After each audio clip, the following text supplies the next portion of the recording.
When it's like me, I go out of my mind. It's like me, baby, I've pictured the line, yeah.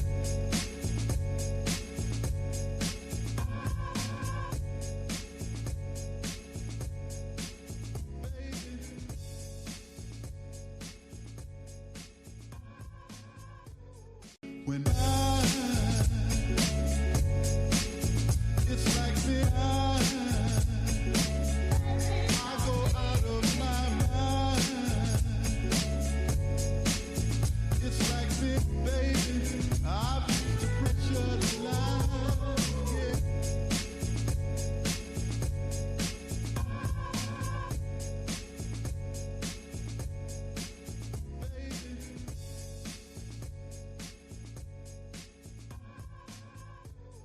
When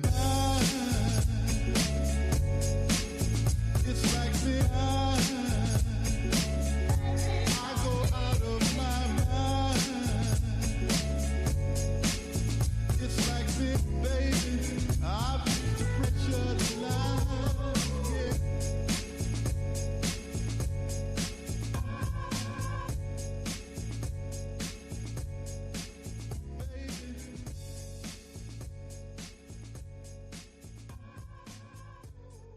When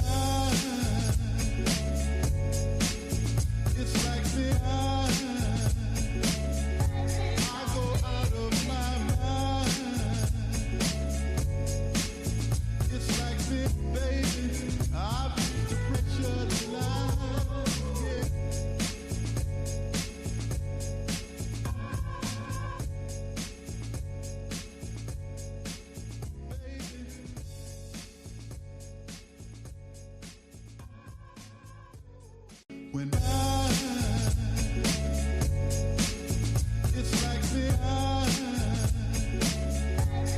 go out of my mind. It's like me, baby, I've pictured the line, yeah.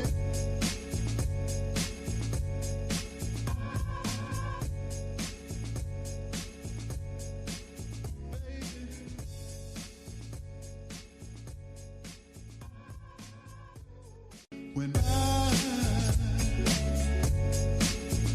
it's like me, I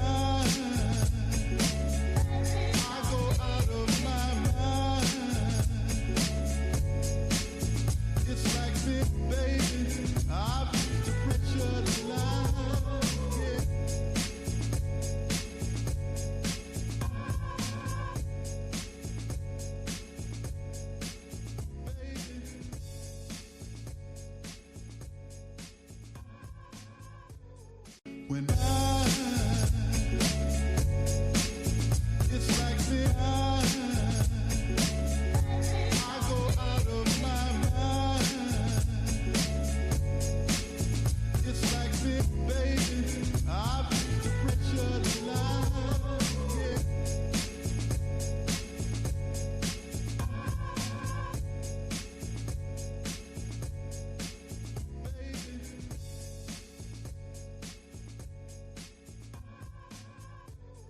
When it's like me, I go out of my mind. It's like me, baby, I've pictured the line, yeah.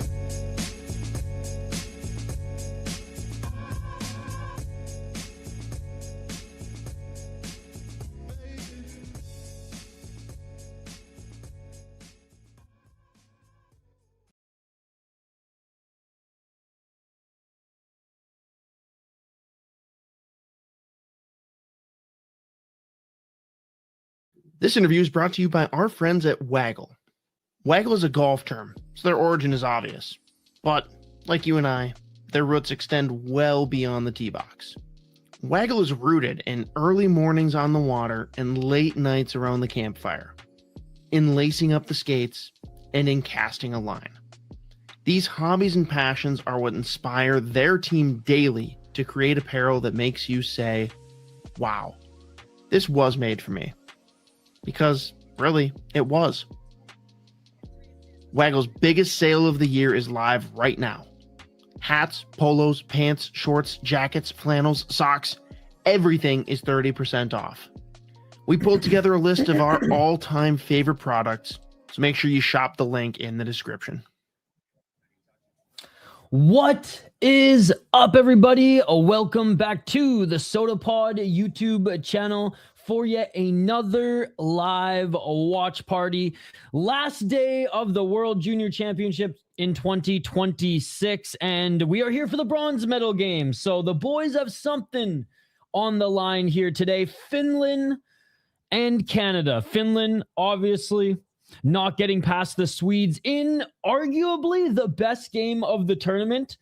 I would say the second best game of the tournament, probably the Canada versus Czech game. What a nail biter. I was live there, which is why we weren't live here yesterday after that game. But big shout to everyone who joined us for the Sweden versus Finland game. And big shout to everyone who's been supporting this channel throughout the tournament coverage. We will be covering the gold medal game later tonight as well. So if you haven't already, smash that like button and subscribe. We do live play-by-play, commentary, reaction, and of course, live interaction with all you amazing folks in the live chat. And speaking of, let's get to the live chat here. Puck drop in 2 minutes, guys. 2 minutes. As a Canadian, yes, I am. But you know what? It was a great game. And at the end of the day, it wasn't a blowout on either side. So as a fan, it was amazing it was an amazing game to be live at. Unfortunately, the boys don't get it done, but hey, they have a chance to potentially medal here in this game. And in my opinion, the best two teams in the tournament, and you guys can check the tape, check the YouTube video. I said after the preliminary round, Sweden and the Czechs were the two best teams in the tournament. I ranked them Sweden, Czechs, Canadians, Americans, Finns. That's how I ranked them after the preliminaries. So they deserve to be there for sure. You know what? I will say this. All the Americans who were rooting for the Czechs left right when the Czechs won. All the Canadian fans stayed. We took off our hats.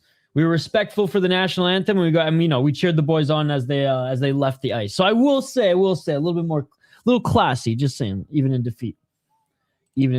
But yeah, the Czechs earned it 100%. Carter George gets one last opportunity. As you know what, in the preliminary round, I'll say he played pretty damn good. All right, guys, here we go. Bronze medal game starts right now. Finland, Canada. Last chance for both these guys in this tournament. I love the friggin' rest. Remember who brought us here and supported us? Let's have one last dance, eh? That is some Canadian ass shit if I've ever heard it, ladies and gentlemen. And there we go. Finland with the first shot. That goes left and wide. We already have our first whistle. Yeah. Brady Martin not in today. Hey, I'll say the Wild prospects have been buzzing this tournament. Kivi Harju has looked amazing. Banak, unbelievable. 1951. So some prospects on the Czech side and Finland here today for Wild fans. Canada with it. And Canada with a backhand sharp angle shot. Rimpinen, again, an amazing goaltender. Oh, backhand. And Rimpinen playing here again. He's played every single game of this tournament, man. Going up against the Kings tonight. Once the World Juniors are done, then I care about the NHL. I honestly, I don't even care about the Wild, Canucks, or anybody right now. This is the only hockey I care about. Next week, I'll turn my attention back to the National Hockey League. Can't say I've watched an NHL game in the last 2 weeks because I haven't. Highlight, sure. But I go World Junior crazy. 1932, and it's been a pretty choppy start to this game. I mean, honestly, hot take, Sweden's way better. in my opinion, wasn't even close. Battle of the pads yesterday. I like the gloves, but I mean, they're fine. Don't get me wrong, but call me fucking French. But the simple but beautiful design, I dig more. Having said that, love me some Aurora Borealis. 1915. But no, Rimpinen's unreal. Like he's other than that softie, which potentially cost them. Other than that softie earlier, he's been lights out. All right, listen here, Frenchie. You know, the opposite. You care less about the IIHF. I don't care about the IIHF. I care about the World Juniors. It's nice because a lot of games are early in the day. No, don't get it construed. I don't care about the IIHF at all. I care about the World Juniors.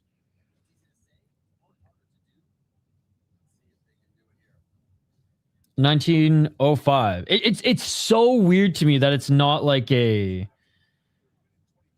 like I swear for Canadians, World Juniors means more than Christmas. It's so weird that it's not like that down here. I mean, I get it. Like it's bigger and there's more sports. And Canada with a nice move, but unable to put that home on the backhand. Oh, they do it. It goes under the pad, and there we go. Canada scores. I didn't think that backhand by O'Reilly went in, but I won't call it a softie.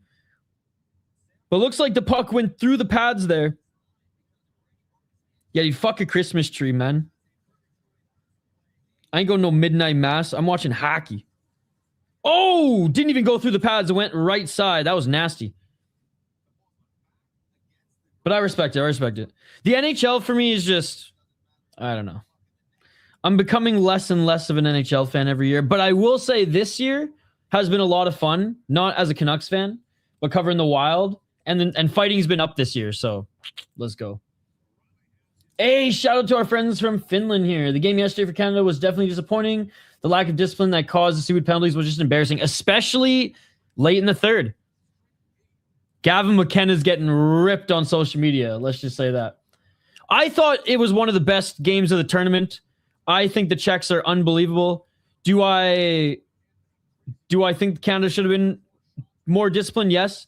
Do I think the refs should have been a little bit more consistent? Yes. But the refs were calling bullshit calls on the Czechs too. So put it this way, man. When you can't score twice on penalty shots, you don't deserve to win the game at the end of the day.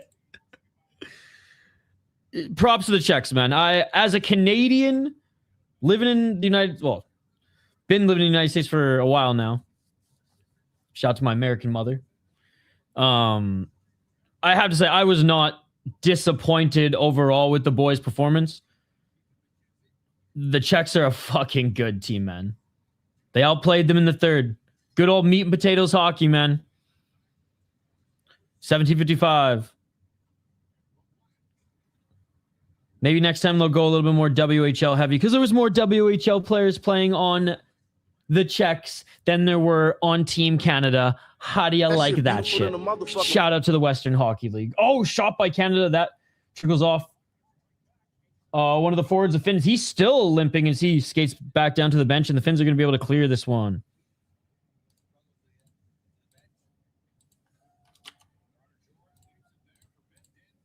$17-12. Yo, JVD! Have you been watching the tournament at all? Big turnout today. Dude, the Finnish fans, man, they love it. They love it. How you doing, buddy? Merry Christmas. Happy New Year. Shame on Latvia this year. Hey, dude, they took Canada to overtime. They played Canada better than anybody. So Latvia had a good tournament. Honestly, everybody but Denmark had a good tournament. But you know what, JVD? Denmark were the dirtiest team in the tournament. They made up for lack of skill with just... Like, their captain would average 4 penalties a game, slashing motherfuckers. They took 3 guys out with headshots. Not that I condone that, but it's like, all right, like you're playing more old school Canadian hockey than the Canadians. They did get relegated, and Norway is coming up next year. But yeah, no, it's been one of the best tournaments. Good to see. We'll be live back to back today, by the way. My fault. The Club World Juniors and IIHF in the same category. I'm just being cheeky. The World Juniors just hits different. Like, I'm not here clamoring over the World Championships by any means, but like the World Juniors is just, again, I grew up in Canada. It is more important than Christmas up there. I promise you guys that.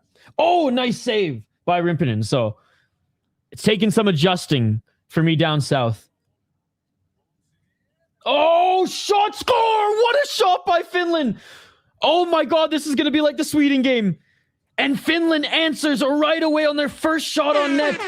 Suomi now makes this a 1-1 game, and we have a hell of a bronze medal game here, ladies and gentlemen. Already off the hop. We're not even 5 minutes in. Let's go, Finland. They were the dirtiest team I've seen play World Junior Hockey since like footage from the fucking early 2000s. Let's go, Finland. Merry Christmas. I haven't been watching until Latvia versus Canada. Is our guy still streaming the U20s? He should be. If not, just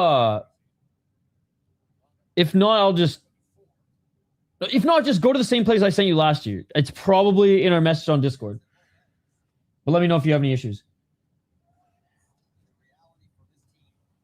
I mean, that was a really good shot. I don't blame the goalie. I honestly think Canada's goalies this year have been good. Not great because obviously they're not playing for gold, but I don't blame Canada's goalies this year compared to the last 2 years at all, personally. It's Canada's just two-way defensive play. They're getting beat in their own zone. Let's go, Canada! Good to see you, buddy. Hey, what's up? What's up, Mr. J? The checks are good. The checks are great. It's just inconsistent, and that's the biggest issue. Like, there's some games that are really good. I will say the refs are good at evening out the game. Like if they have which I don't agree with, but they'll call a soft one on one side, then they'll call a soft one on the other to even out things. 1543 Finland. Rimpinen, the captain. Love these white Finnish jerseys, by the way. I like him more than the dark blue, but I like away jerseys more. Because back when I grew up, those were the home ones. Nice defense by Finland. Crushing Canada in the corner, but Canada able to hold on to it. Canada shot. Tried to go backdoor. Oh, and Bumble fucking it at the blue line. And here comes Canada in return. Come on, Canada. We need at least a medal. Who do I think will win the bronze? Oh, Canada with a shot that tips in front and goal! Hey, Braden Coots, the Vancouver Canuck prospect. Let's go, baby. Honestly, man, anyone can win this one. Canada lost in their rematch to the Czechs yesterday. Canada beat Finland in the preliminaries, which means Finland's probably going to win. But hey, I just want to see a great hockey game. I'm Canadian, so obviously I root for Canada, but I just want to see a good game, and so far, this is looking a lot like that Sweden game yesterday that the Finns played, which was one of the best games, if not the best game in the tournament so far. Unbelievable. Shout out to Coots. Man, Coots and Iginla have been some of the best players in this tournament. Certainly the best for Canada. Canada retakes the lead, 15 minutes on the clock. Yo, Dicko, come over to anybody on Twitter /X and Facebook. Come over to YouTube. Join our community here. We are trying to get this channel to 3,000 subscribers. I think we need like 150 more subscribers, and we've hit our goal of 3,000. Our goal was to hit 3,000 by the end of this tournament. We are so close thanks to all you guys supporting us.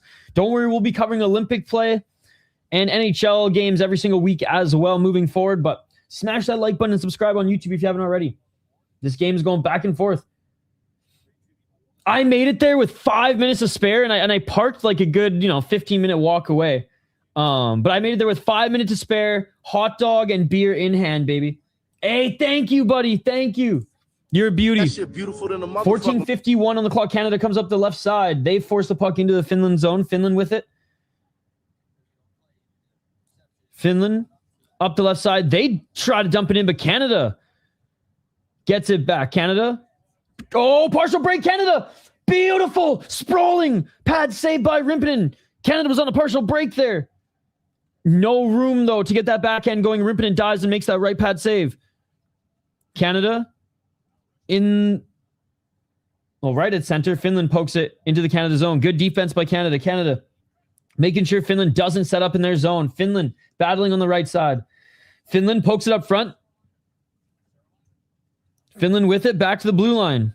Shot doesn't get through a bunch of bodies through the slot, and Canada's defense will slow things down. Smash that like button if you haven't already, and join us on YouTube if you're watching on Twitter/X. Finland, left side. Back to the blue line. Finland got 3 guys low. Blue line shot, and that's blocked by Canada, and that's the risk. They still keep it in, though. Finland, left side.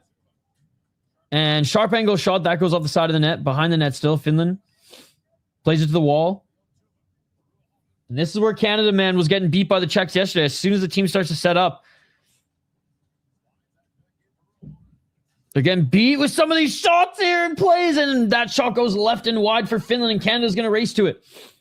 They need a change. Jokinen for Finland gets there first. And Finland, all new bodies, and they're going to send this down the length of the ice. Shots 1-9 for Canada. 9-1, I should say. Canada up 1 so far in this one. Smart guy, smart guy, smart guy. Yes, indeed. Yo, this is actually a surprisingly big week for MMA. Last weekend, I just kind of took it off. There was Uzbekistani boxing and Mongolian MMA, which I kind of have... Like, I'm a little bit disappointed in myself I didn't watch it, but I've been covering so much of this tournament. It's just hockey time. Canada. Oh, what a move to the left. Hits his man. Behind Martone. Loses it. But Iginla fighting for it up against the wall. Oh, bro, easily like in the top 3 shows of the year. Very, very good. The only disappointment was the Daupek fight got ended due to an eye poke. But Kubo was actually looking pretty good in it, surprisingly. An amazing card. I mean, Mikuru was taking out a stretcher shot to live, beat him up so bad. And the ref just would not end the fight. Highly recommend checking it out. 11:59. Or just waiting. I mean, Ryzen will post probably most of them on the website. They're on their YouTube channel soon, but it was awesome. It was long, almost a 9-hour stream, but honestly, vibes were so high after I covered something else, like right after it. 11:44, I could not sleep. Canada trying to set up in Finland's zone, but Finland, good job in the neutral zone, able to push it back into the Canadian corner. Canada, left side, 2-on-2. Finland looking to fish it out. Just finished work. Yes, I am. Hockey from Home. Both streams are up. And then Judd's Buds will be on after that. So 3 straight streams.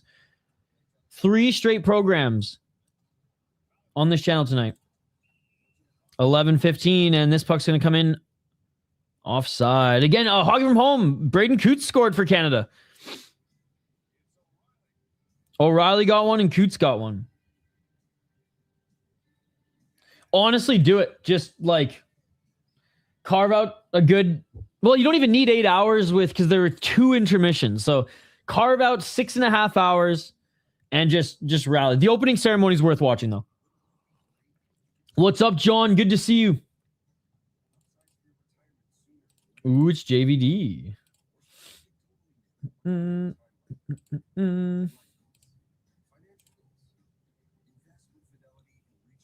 All right, first TV timeout. Dude, what a start to this game. Sam O'Reilly with the backhand that I thought went 5-hole, but actually went around the right pad. Right after R2 Valila ends up tying things. And then Braden Coots, the Vancouver Canucks prospect, who made the team this year, which is pretty awesome. 5-3 Canada. Did you watch the game last night, Hockey from Home? I was there. It was funny. I was sitting with, on my left, a group of Americans who were cheering for the Czechs. And on my right, there was a bunch of guys from North Dakota, a bunch of Canadians. I think a couple of them are from Ontario, one was from Winnipeg, but they go to school in North Dakota. So they were like North Dakota decked out, but like going nuts for the Canadian team. So it was fun. It was a fun section to be in. I mean, for $30, I got insane tickets. Like it's wild.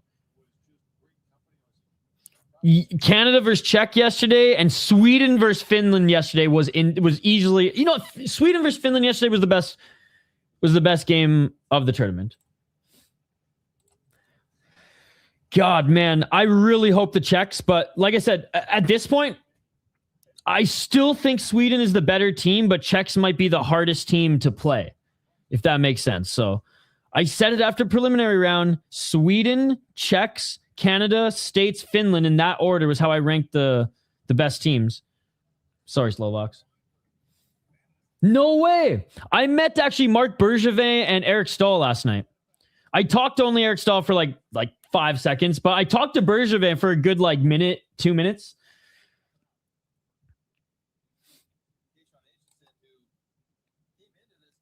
I mean, if the Czechs play like they played Canada, what's great about the Czechs is they can stay disciplined, play tough, they have the skill, and they can make adjustments mid-game. But Sweden has the speed advantage, and if Sweden plays to their ceiling, they can beat anybody in this tournament. Hey, what's up, dude? Love the profile picture. All right, here we go. Face off to the right of Rimpinen. Canada wins it. Again, the shot. That doesn't get through. 10:30. I didn't find Jerome, but it was cool to talk to Marc Bergevin. 10:22. Nice defense for Canada, as that was dangerously in front of the crease. Oh, Canada tries to get it out to center ice, and they were successful, and Canada has it up the right side, but that almost hit the stick of a few Finns at center. 10 minutes. We're halfway through this period. Canada, blue line, back to Canada. Shot. Oh, that actually gets through. Canada on the rebound can't get it past the defender. Blue line again for Canada. Right side, back to the top of the circle. Blue line. Top of the circle. Shot. That goes off a stick and wide, and here comes Finland. Right side. Oh my God, solo effort. Canada mows them down, and that's going to be a penalty. It's one of those penalties that Canada might have had to take, but that's your man. That's your man. You got to stay on him. I mean, Parek literally goes for the freaking takedown there, takes the penalty to avoid a potential goal. Yeah, but you know what? The Finns don't shoot. I mean, they do. They only have 3 shots on net. But the things about the Finns is they don't shoot a lot, yet they make their opportunities count. Oh, they're learning. That guy was the best. 3 years running, man. What is my favorite rivalry in hockey?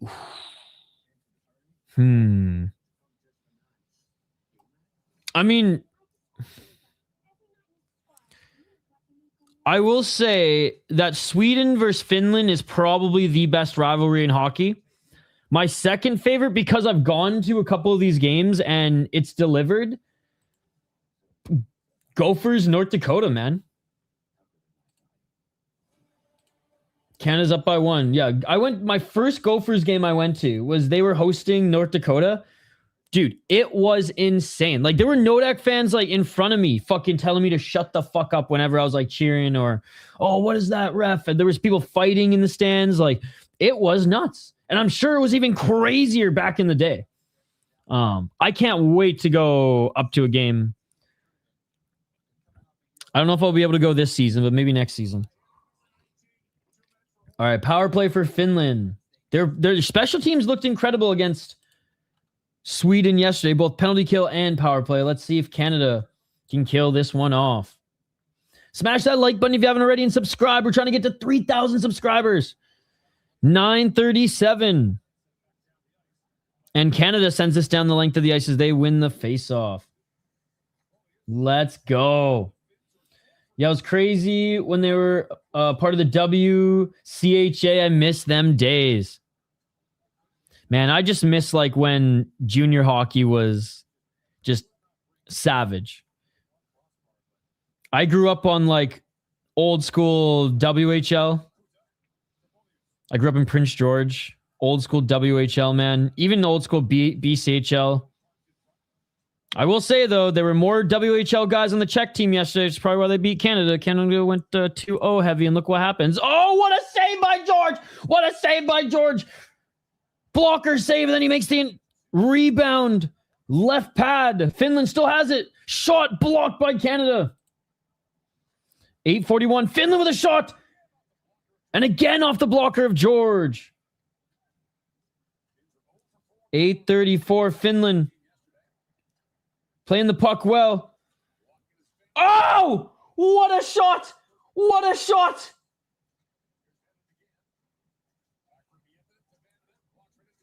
Dude, insane. Insane.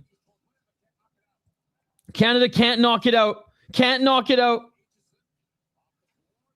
Finland keeps it in for so long. Tired legs, and they eventually get the goal. And there it is. Tying it on the power play. I told you their special teams were good. They were moving the puck like, I know they're not Finns, but they were moving the puck like they were, taking a book out of the Swedish Sedin's manual. I didn't watch the game, but I watched the highlights. That's pretty awesome. Beautiful, beautiful.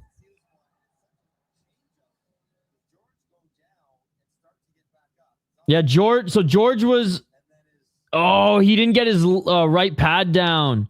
He didn't get his right pad down, and that goes 5-hole. Beautiful, beautiful shots by the Finns. And here we go. Someone asked for more shots. 10-6 now in shots, and we have a tie game here in this first period. Yo, Chris, I was at the game yesterday. It sucked to see Canada lose, but you know what? The Czechs were the better team, and I hope they beat Sweden here today. But what a great tournament. I'm so lucky I was able to go to one US game, one Canada game. And then it's just all day hockey here today, Chris. I'm literally ordering, because I ran out of potatoes, but I'm ordering the fattest fucking poutine ever. Chris Gray, yesterday I was going to go to the Canadian hockey bar if Canada won and just get wasted and eat poutine, but they lost, so I came home and actually worked this morning. But regardless, win or lose, I am making the fattest, I'm customizing the fattest bowl of poutine. I played in the friendship tournament in Cranbrook, BC. We went to a Blazers Kootenay Ice playoff game, I believe. Dubnik was playing. So there were fights in the stands. It was crazy, dude. Kootenay Ice, they played in the WHL for a little while. They almost moved to Nanaimo, eh? They eventually went to Winnipeg, and then I think they became Wenatchee, right? When Wenatchee moved up from BCHL. Dude, again, grew up in Prince George. Saw Chara play for the team. Saw Bufflin play for the team. Saw Hamuse play for the team. Saw Bugard play for the team. Like, dude, WHL was awesome. And it still is a great league, but it was awesome back in the day. Now it's just a college freaking puppy mill, but it is what it is. 6:03. And the Finns trying to keep this in the Canadian zone. Canada playing hard in the corner. Misa battling and gets taken down. The first one against Germany, which was a fucking sick game. They did beat Germany 6-3, but Germany was like competitive throughout the entire game. Hell yeah. Absolutely. I wish fucking, McKenna didn't take some stupid calls at the end, or stupid penalties at the end there, but it is what it is. Oh, shot, and a nice right shoulder save by Rimpinen. Canada has it behind the Finnish net. Finland gets it back, and they're coming up the left side. 5:25. US Finland would have been a sick game to go to, but no complaints going to the Germany game. It was the first game for the Americans, so it was a pretty good turnout too. Nice hit by Canada. Canada with it, trying to poke it out. 5 minutes on the clock, and Finland comes away with it. Canada pokes it away. Canada sends it up the right boards and neutral zone. Not going to be an icing. 1 year on, I still have never been able to get cheese curds. JVD, fuck New York, LA, or any of those big cities. When you come and visit the United States, you got to come to the Twin Cities. 2 for $1. Everything tastes better and everything's cheaper, my friend. $4.33. And if the beer is even still too expensive for you out here, you drive 20 minutes to Wisconsin, beers are $3. $4.20, smoke them if you got them. UK be on some BS for that. Cheese curds are banging. Yo, deep fried cheese curds, Chris. You don't even know. You don't even know, bro. Not skiing either, but my baby mama wants to go soon. 4:03. Cheese curds are the best. Cheese curds and poutine are different than just like the way Midwest Americans eat them. Hence the diabetes. But you know what? Lived here for 4 years. I ain't fat yet, guys. I ain't fat yet. Come at me, US. Come at me. Come at me, Red 40. 340. Because I don't eat enough cheese curds. That's why. The last time I ate a whole plate of them, it literally put me in a coma. But tonight we're going full Canadian. Poutine. 321 and oh, nice pass to the center for the Finns, but he couldn't get that backhand going, and now it's 2-on-2 for Canada. Canada unable to get that centering pass. Big hit in the corner by Finland. No ice skating.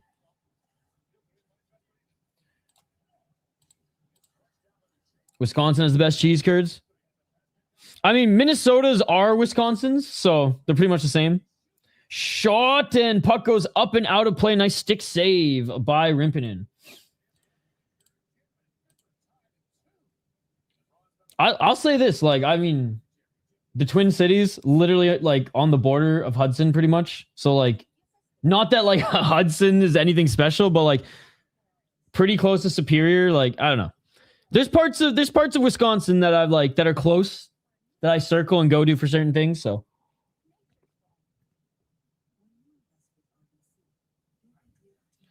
It ain't bad. I want to go to America. I want to go to Northern so I can visit Canada. You got to hit up the Twin Cities. And then you have to go Pacific Northwest, hit up like Olympia, and then just take the fucking ferry to Vancouver Island and boom. Yeah, fuck Seattle, bro. Just go right to like the Olympic Mountains there. Hey, what's up, Scott? Thank you so much for being a member, Scott. You're an absolute beauty. What up, brother? Hope you're having a good Monday. I went back to work today. Yeah, I was working today. As well, brother. I was working today as well. But I did tell one of my clients that I'm taking 4 or 5 hours-ish and we're watching some hockey. And Scott, I was just telling the chat, we're eating good tonight. Win or lose, we're eating a fucking bucket of poutine for dinner. A bucket of poutine for dinner. Yeah, there's so many Culver's. There's more Culver's in the Twin Cities than there are Quick Trips. I'll say this. Is it overpriced for what it is? Yes. Is a double mushroom Swiss butter burger still fucking amazing? Yes. But like I'm not a Culver's diehard. I'd rather spend my $15 on like 5 items at Quick Trip than for one burger. But Culver's is good. It's good. It's kind of like Raising Cane's. It's fucking awesome, but like, am I spending $20 at Cane's every fucking week? Absolutely not. Once a year, maybe. Believe it or not, here in Alabama, I have a Culver's right around the corner. Like I said, the butter burgers are good, man, but I'm sure Scott can cook a better smash burger and or butter burger than Culver's. 2:23. Let's see if we can break the tie going into the second period. And Canada with a nice shot, trying to rip it behind the pad of Rimpinen. And it hits the post. Rimpinen literally was scored on yesterday by Sweden with a deflection behind the pad shot. And it looked like Canada was looking to do the same.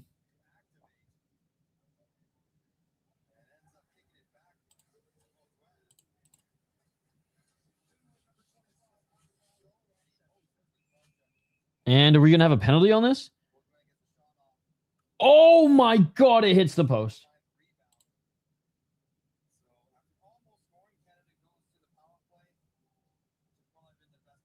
Yeah, especially the major cities and tourist destinations. Even Vegas is fucking expensive right now. And Vegas is supposed to be, the adult Disneyland. Expensive on like the restaurants and shit once you're there, but cheap as fuck hotels and flights. But now even that's expensive. People are fucking going to Henderson. Only Hoppy will understand that. 2 minutes on the clock. Although there's hockey in Henderson. Ain't expensive in West Virginia, and it still ain't expensive. It's not expensive in Wisconsin and Idaho and parts of Minnesota too.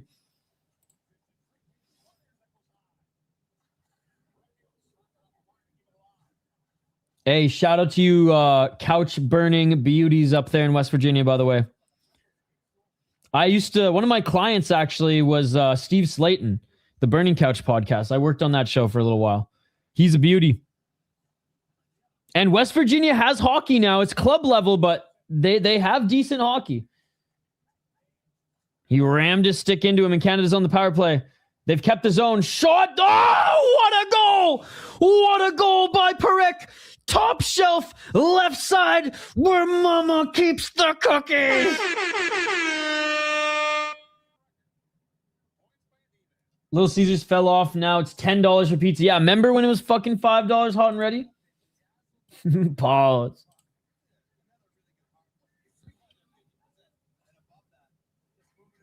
Here, JVD, one sec.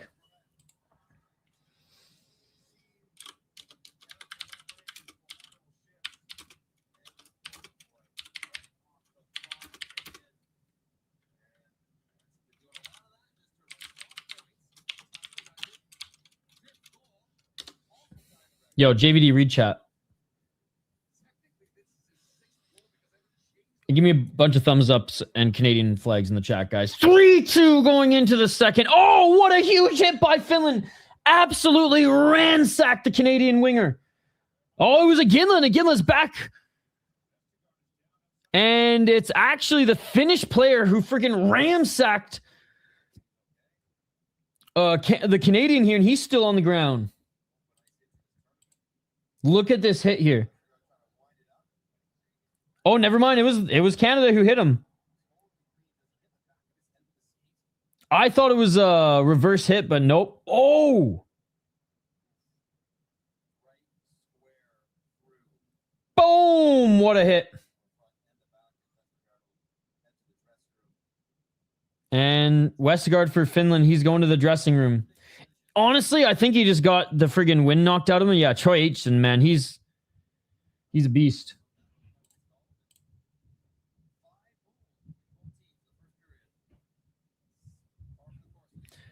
JVD for everything, remember? For your league too. I think there might be some. Dude, there's straight up some. Okay, no, there's no UK league on right now. But you got the Czech League, Division 3, AHL, and ECHL going on right now. As again, ad for Little Caesar. Pizza.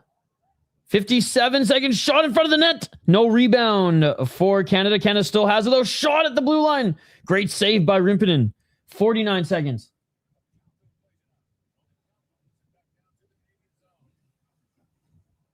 $42 seconds. Honestly, Little Caesars kind of sucks out here. There's way better pizza for way more affordable price. And Canada with another opportunity there, trying to poke this one home. 33 seconds. We're going to get a face-off to the left of Rimpinen. Oh, Canada. Yo, by the way, shout out to the 70 people watching right now. You guys are amazing. Smash that like button and subscribe. We're trying to get to 3,000 subscribers. 3,000 subscribers by the end of this. I know you guys can do it. Smash that like button as well. Subscribe. Vote in the poll question. 65% of you say Finland's going to beat Canada. We are less than 200 subscribers away, guys. We're like 140 subscribers away from 3,000. And if we hit 3,000, we'll give away 5 more memberships. There you go. There you go. If that's not incentive, I don't know what is. If we hit 3,000, at this point, we'll give away a $10 Little Caesars gift card. You can get one pizza. One pizza. You might have to pay, $3 extra in tax. But there you go.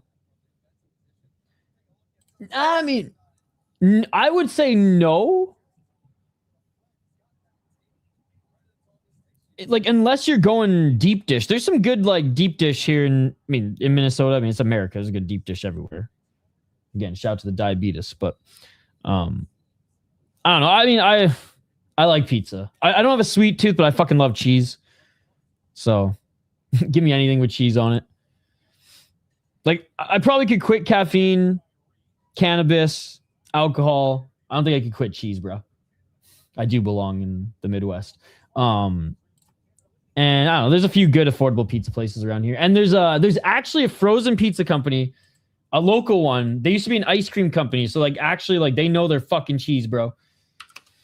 And we partnered with them on this podcast for a little while. Shout out to 7th Avenue Pizza. And honestly, their frozen pizzas, which I just like smoke on the barbecue, theirs are better than a lot of like freaking delivery chains these days.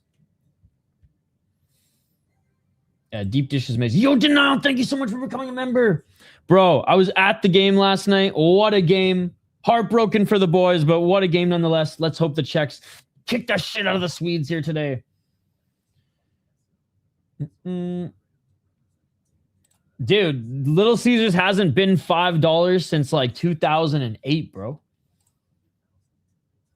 In Canada or the States.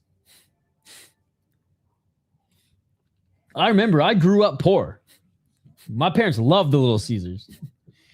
Then it went from, okay, you want pineapple, you want a Hawaiian, it's $7. And it was like, oh, actually, we're just going to raise them both to $7. And it was like, oh, you want Hawaiian now? That one's $9. And we raised them both up to $9. And now hot and ready ain't even hot, ain't even ready. And you're paying like $11.99. It's like, bro, what is going on these days? What is going on? I'd rather eat at this point the friggin' cardboard box from Domino's. But that's probably friggin' $13.99 too. So anyways, let's go over the game notes here, ladies and gentlemen, as that is it for the first period. And again, just unreal hockey, guys. Unreal hockey. We do have another game at 8:30 p.m. Eastern. We'll be back for the gold medal game, Sweden versus the Czech Republic. And honestly, the Czechs, the Swedes, the best two teams in this tournament, in my opinion. So I love that they are deservingly battling for gold, even though my Canadians aren't in it. They are battling for a medal, though. The Canadians up against the Finns here. Let's take a look. Canada up 3-2. Zane Perek scores the third goal. Gavin McKenna, Michael Hage with the assists.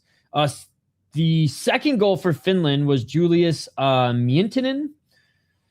Braden Coots, Vancouver Canucks prospect, who actually made the team out of training camp this year, which was pretty awesome. Played a few games with them before being sent back down to juniors. He needs to grow a little bit. I believe he's only 19.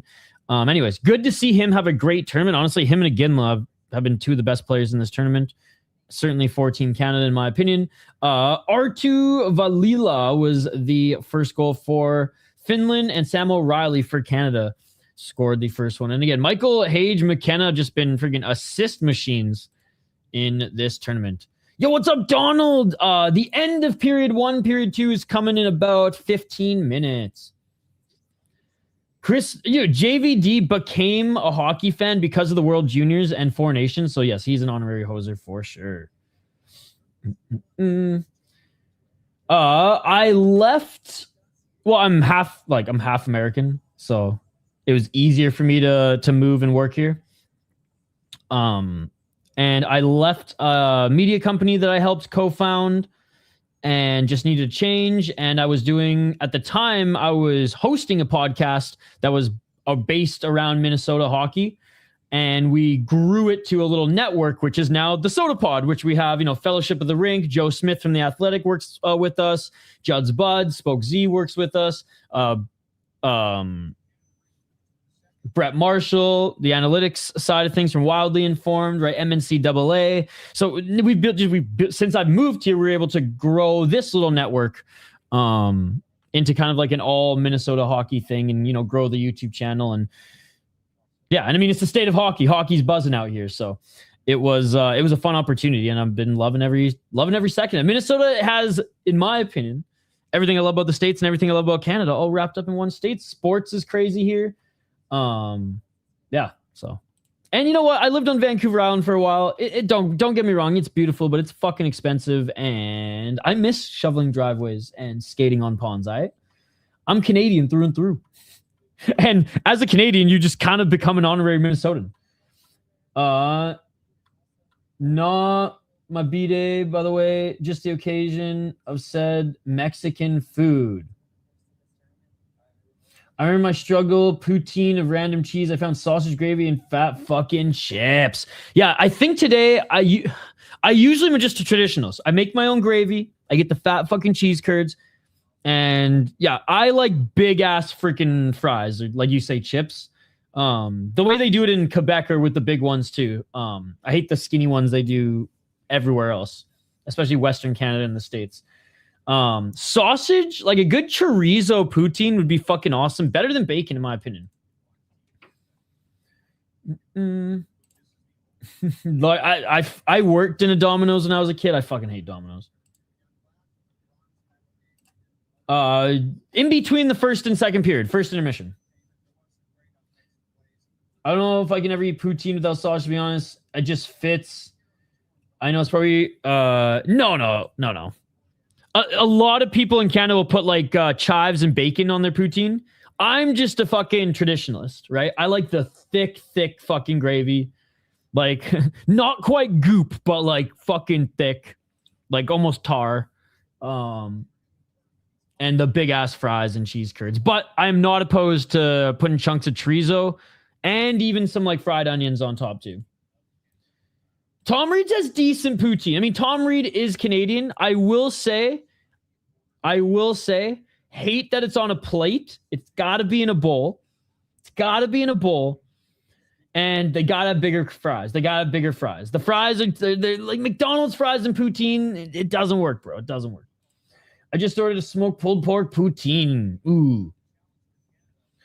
Try Shelby's gyro, dog. Are they in Minnesota? Hey, let me know where. I'll hit it up. I'm in the Twin Cities, so I live in the Twin Cities. I love supporting local, and I love eating fucking food. I don't have a sweet tooth either, so any savory type of shit, that's my that's my go-to. Maybe that's why I'm not getting fat living in the States, because I just don't like eat sugar. Sugar's the silent killer. But I do eat the good shit. Although I haven't I have some family who live in Texas, and my sister went down there I think last year. I haven't had the real Texas barbecue. I've gone to some barbecue joints, around the United States, but I haven't gone to like the motherland of barbecue. So that's something I still want to indulge in. I am not a baseball fan at all.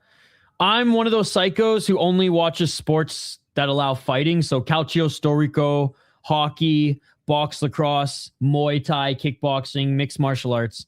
That's my stuff. And I'm on an island here. So you guys are going to roll your eyes. Just there's the asterisk. In my opinion, if you can't fight in the sport, it's not a sport. It's just a professional game with professional athletes who I respect. But in my opinion, if you can't fight in it, it's not a sport. It's just a game. But I grew up watching box lacrosse, fucking fighting, junior hockey. Like I'm wired to think that fighting and sport are together. So I can't watch baseball. I can't watch basketball unless it's the Lithuanian league. There's a Lithuanian basketball league that fighting is. I don't think it's legal, but they allow it in pretty much every game. So I'm all about that. And I will say the CFL, way more line brawls in the CFL than the NFL. So I support the BC Lions. I'm just looking for anything with gravy. Box lacrosse, field lacrosse. I don't even want to talk about field lacrosse. You guys can keep field lacrosse in the Northeast. What island is he on? I only watch contact sports. Quite like F1. I don't really know why it's tough. No, I grew up in Canada, but I've been living in the States for a long time now. Juicy Lucy's are pretty good. The only annoying part about it is you have to like wait a long time, or else the cheese burns your freaking mouth. So I would say that's the only thing that's like annoying about it, is like you're always gonna leave the dinner table with a burnt fucking roof of your mouth or tongue. But Juicy Lucy's is pretty good. What I like about the Twin Cities is like any type of food, there's a good restaurant for it. Even like some of the weird stuff. I say weird, just out of left field stuff. Really good Korean food, like insanely underrated Korean food. I know it's crazy to say, but better sushi, well, not by volume, but by one restaurant. Best sushi restaurant I've ever gone to, better than Vancouver. Better than California. They literally fly their fish in every morning from fucking Hawaii. And it's like reasonably priced for like a high-end, place where the NHL players and NFL players are eating. Maybe not NFL players because they need to eat the whole fucking tuna, but to get them calories. But where I went to an Ethiopian place that was unreal.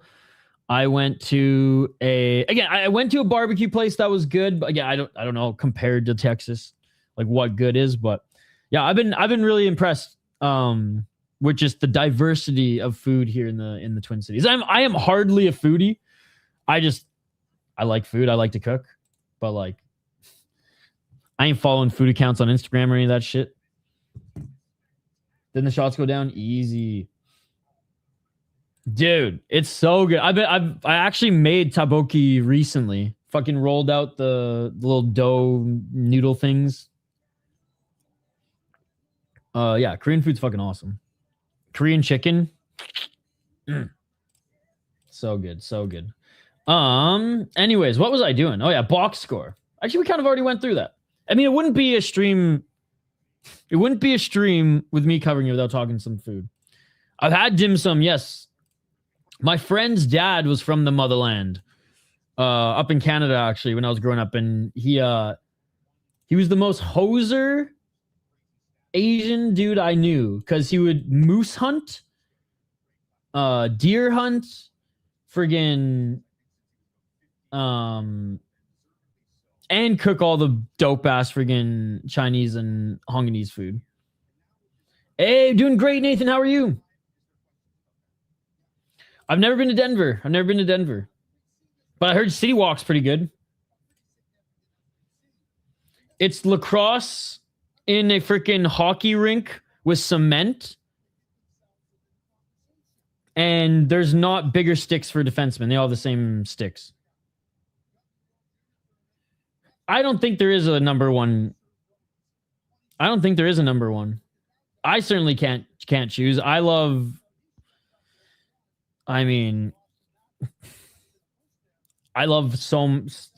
know. I don't know. There's like 10 countries I'm thinking of that could take the throne. So I would say that whatever country has a good international scene. So maybe North America, because Canada and the States are a melting pot, and they each host so many different types of fucking ethnicities and foods, and that way we get the best of both worlds.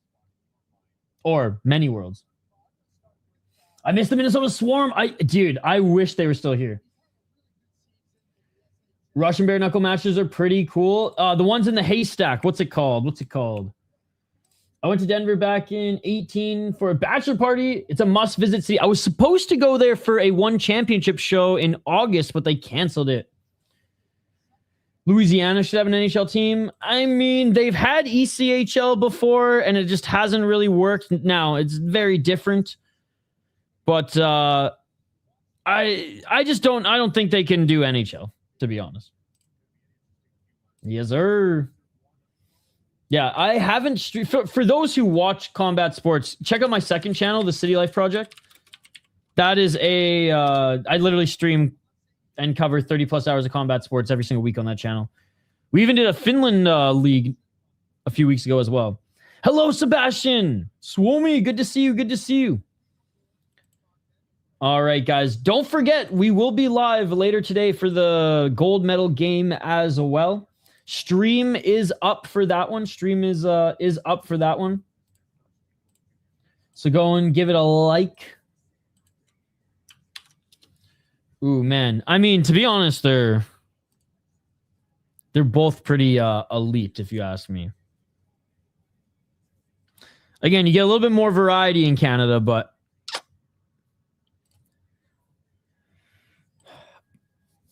those sauna chicks, my God. Oh, I don't want to be married, so 0. I will never get married. Oh, dude, lacrosse fights are awesome. If I get married, I can't watch as much MMA as I do now, so. Bachelor till the day I die. All right, guys. Some of these guys can actually fight. Dude, my local lacrosse team in the WLA where I went to college, they had one guy who was on that team for 10 years. All he did was fight. All he did was fight.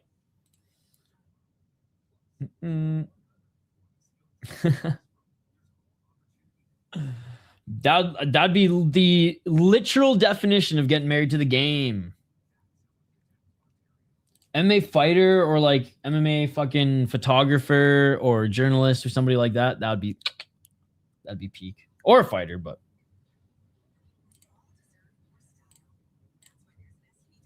we'll see. Depends how good her insurance is. Oh. If it ain't no family insurance from fighting, I don't know about that, guys. I'm kidding. All right. Quick word from our sponsors, then we'll be right back for the second period. Do not go anywhere. More live play-by-play commentary, reaction, and interaction with all you amazing folks in the live chat here. Back in a few minutes. Don't go anywhere. This interview is brought to you by our friends at Waggle. Waggle is a golf term, so their origin is obvious.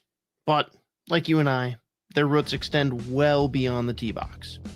Waggle is rooted in early mornings on the water and late nights around the campfire, in lacing up the skates, and in casting a line. These hobbies and passions are what inspire their team daily to create apparel that makes you say, wow, this was made for me. Because, really, it was. Waggle's biggest sale of the year is live right now. Hats, polos, pants, shorts, jackets, flannels, socks, everything is 30% off. We pulled together a list of our all-time favorite products, so make sure you shop the link in the description.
And we are back live here on the Sota Pod YouTube channel for the bronze medal game of the World Junior Championship. Canada up 3-2 up against the Finns as we are 45 seconds into this second period. Good to see you guys who are joining. We do live play-by-play commentary reaction. And of course, live interaction with all you amazing folks in the live chat here. We'll provide you updates throughout the entire rest of the game. Shots 14-10 for Canada. And Finland playing their meat grinder of a style, guys, just like they did against Sweden, just like they did against the Americans, just like they did against everybody in this tournament. BC grew up in British Columbia, lived in Alberta for a few years, loved Calgary, spent 3 years in Calgary as well. 1836. I don't waste my time watching fake fighters like Jake Paul fight, my dude. The night Jake Paul boxed, I spent $30 on American Amateur Muay Thai to support that. Oh, nice opportunity there by Perek again. Iginla now with it. Iginla, nice backhand pass, shot, score! Beautiful shot by Porter Martone. And even better pass by Iggy. Beautiful stuff, beautiful stuff. But yeah, I've lived all over Canada. I lived in Ontario for, I think, only like a year. I lived in Edmonton for a little bit, but Calgary was awesome. As I was like, I lived in Calgary from 18 to 21. Grew up in Prince George from, I think, age 5 to 12. Lived on the island from Vancouver Island from 12 to like, I think 18. One of those years I lived in London, Ontario for a year, right downtown. No,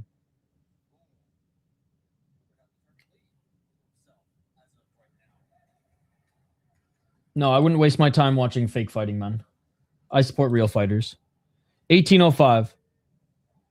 Like I said, I paid $30 to watch amateur Muay Thai that night while all the plebeians and sheep, brainwashed idiots, watched fucking Jake Paul box. Again, if it was good fighting, I'd watch it. It's not good fighting. So I would rather watch better fighting, which is amateur Muay Thai in the United States, and helping it grow. Absolutely. Hey, shout out to the Erie Otters of the OHL. No, I watch real fighting. I respect the athletes like I respect any athlete in any professional sport. But I watch real fighting. Like, the more brutal, the better. Like, I hate the UFC's rules. I think they're too soft, right? We need soccer kicks. We need grounded kicks. We need stomps. We need up kicks to grounded opponents, or else it's just watering down the sport. And it's an absolute disgrace, and it disgusts me. Finland with it in the Canadian zone. Canada picks their pocket in the right corner. 1654. In Canada, it's on TSN. In the United States, it's on NHL Network. I'm not sure where it is outside of those two countries, my man. 1645. Backhand pass by Canada. Here comes Braden Coots in the center. Up the right side. Oh, gets hit on the boards, and Finland walks away with it. 1630.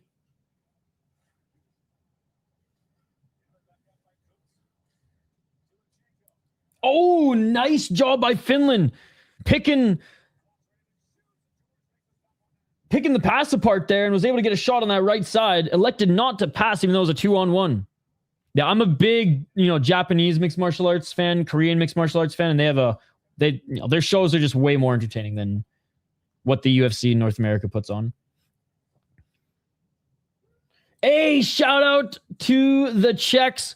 Great game yesterday against Canada. I hope you guys beat Sweden.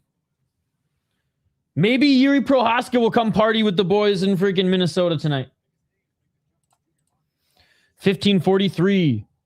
Up the left side. Here come the Finns. Finns doing a good job passing through the neutral zone. Finns, beautiful pass. Cross-eye shot. Great save by George. Hey, shout out to all the Czech fans. Honestly, I thought the Czechs and Swedes were the best two teams in the tournament. I was scared you guys were going to beat us. I wasn't that cocky Canadian being like, oh, we're going to win 6-1 or whatever. I was like, fuck, man, the Czechs are a very tough team to play against, and they got Canada's number. Just like Latvia. Latvia may not have beaten Canada, but they took them to overtime. All right, 1532.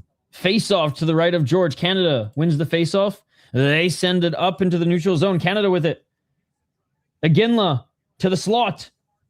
Martone with a shot. That gets through. Backhand rebound pass, but we are going to have a whistle and a slashing call on Finland, and Canada's going to go to the power play. Dude, you guys played awesome, man. Like I said, I was at the game because I live in Minnesota. I was at the game, and it was great. Your guys' fans were awesome too.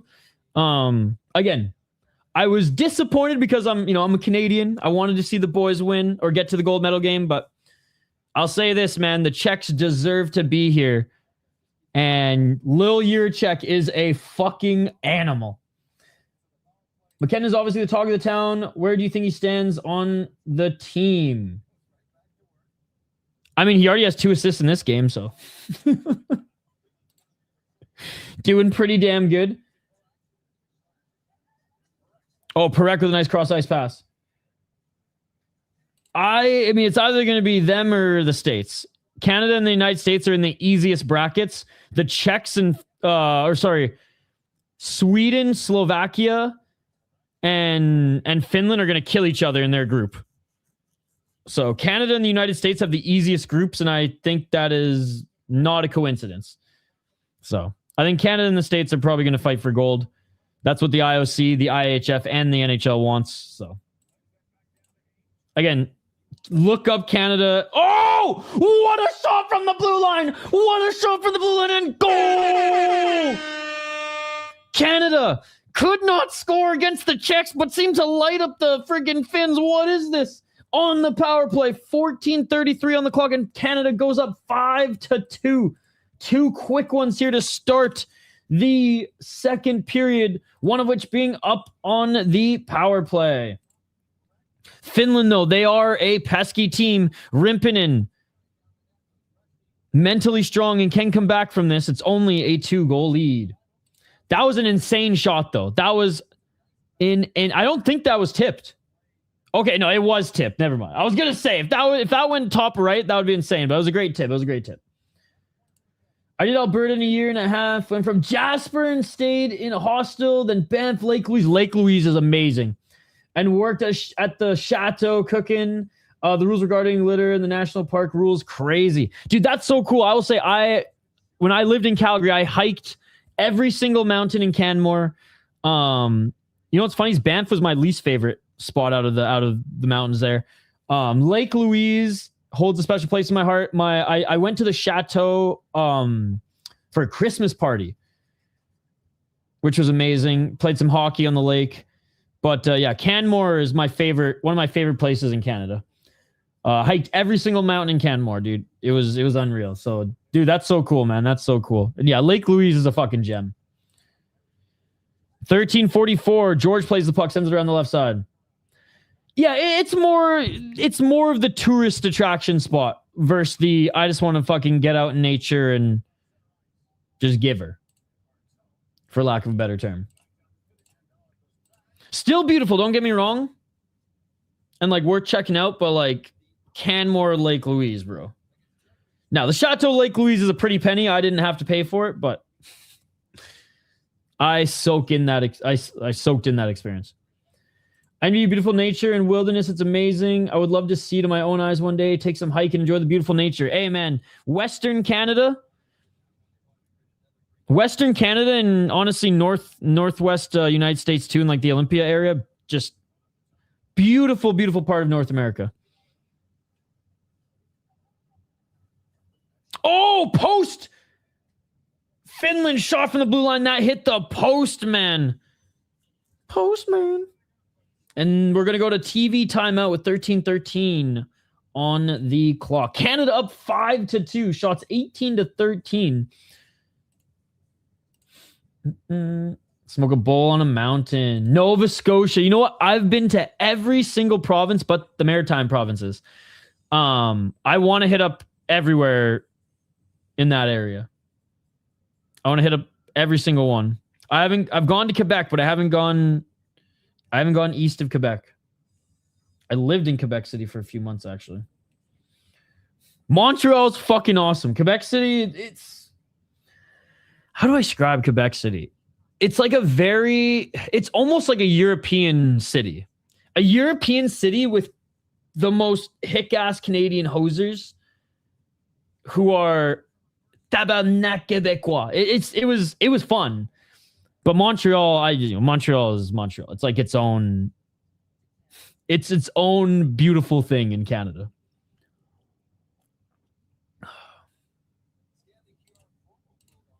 It's just different. There's no other city like, I don't think in North America like Montreal. States and Canada. I'm lucky to have family there too, so I can go visit, which is nice. All right, back from TV timeout.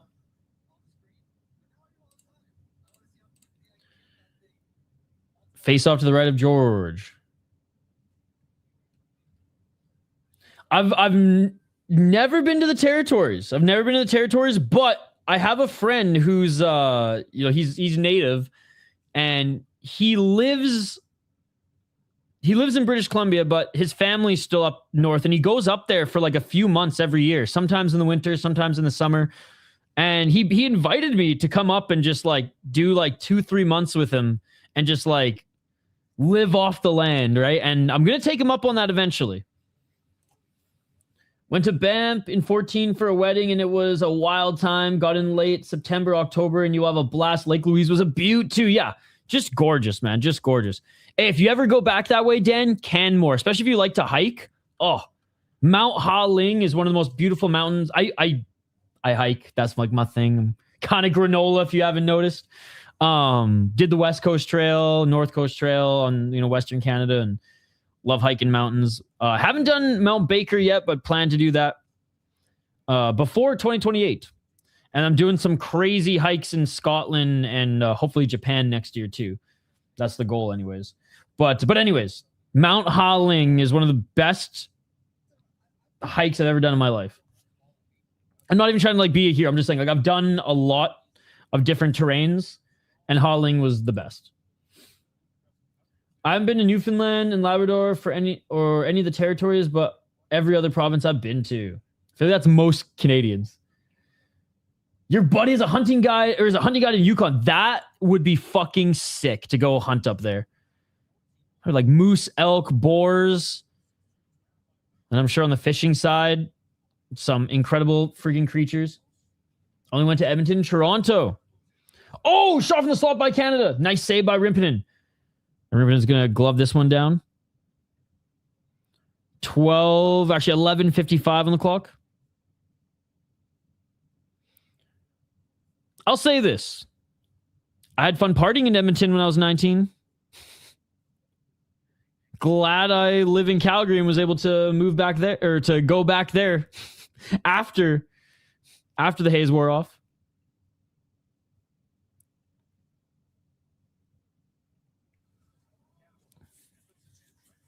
Canada trying to get out of their zone. Finland with it. Finland, they're so good at passing their way into Canada's zone, but then don't really set up much. Backhand, Canada knocks it loose. Puck rebounds off the Canada stick to the slot. Shot. That goes left and wide. The Maritimes are nice to check out in the summer. Haven't been there in some time, but if you like seafood, it will knock your socks off. I mean, I grew up on the West Coast, so definitely am a seafood guy, and that's another reason I want to go fishing on the East Coast too. Same here. I've only been to Edmonton, Toronto, and Quebec. Yo, what's up, Jules? Good to see you. I didn't go to high school in Calgary. I went there when I graduated. I was going to go to Mount Royal University, but I was enrolled in everything. Then I ended up leaving to go to the University of Victoria because all my homies were there. Or at least most of my homies are on the island, so. 11 OT, Canada gets it back again. Finland was unable to get a shot there in the slot. Finland changing. Canada's going to complete their change as well as puck is playing some keep away at center, and Canada dumps it in.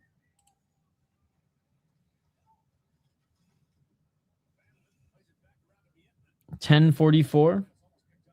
Find a puck, just goes from the Canadian sticks faster. Yep. I mean, and the Finns, they were kind of like that against Sweden too, but they capitalize on their opportunities. Shot by Canada. That goes wide. Miss Surfin.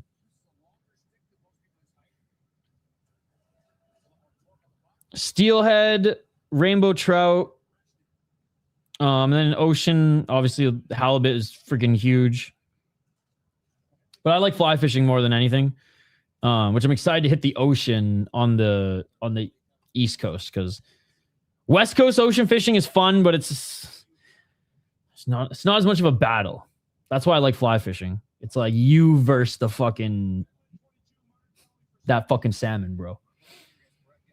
Who's my favorite Simpsons character? Ooh.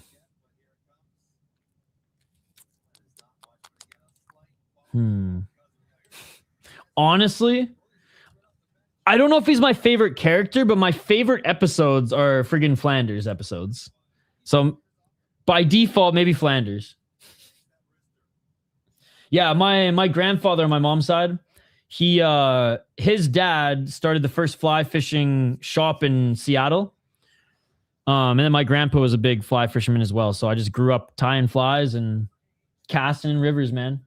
I grew up in British Columbia and northern British Columbia and Vancouver Island. So like fly fishing destinations. Americans come up to fly fish there. So my grandpa being American and coming up to fly fish every few months. Canada on the power play, by the way, back to the blue line. 1 minute, 36 seconds. Canada unable to get that shot off top of the circle, and puck goes down the length of the icing, cleared by Finland. George with a nice pass and catching Finland on their change. Canada slot shot. Rebound. Rimpinen, beautiful glove save. What a pass from George. Caught Finland changing. Into fork slot, steelhead.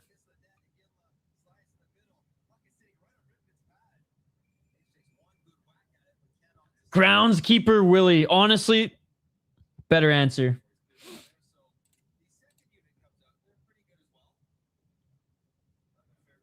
I haven't been watching Simpsons in a while, though. I have the first, 15 seasons on DVD, though, and every now and then I'll just pick a random one and throw it on, and the golden era. Iginla parked in front of the net. Shot from the top of the circle, and that goes left and wide. Canada still keeps it in, though. 1 minute on the clock. Perek. Martone back to Perek. Finland pokes this out, and Finland unable to win the foot chase because freaking George is doing his best Fleury impression playing the puck. Hopefully Canadians keep skating and won't allow Finns to get goal or two. It can get nasty then. They keep it nicely under control. Hopefully they will till the end of the period. So far, so good. So far, so good. But we'll see if the Finns get a little pesky here at the end of this power play. Canada, Ginla again, single-handedly getting into the corner. Back to the blue line. Skeena River's my dream. Hey, well, you'll hit it up soon. I truly believe it. Oh! Beautiful shot by Canada and a block shot. Great block by the defender, diving in front of that, which would surely have gone in the open net. Nieminen dives in front of that one for Finland. 13 seconds remaining.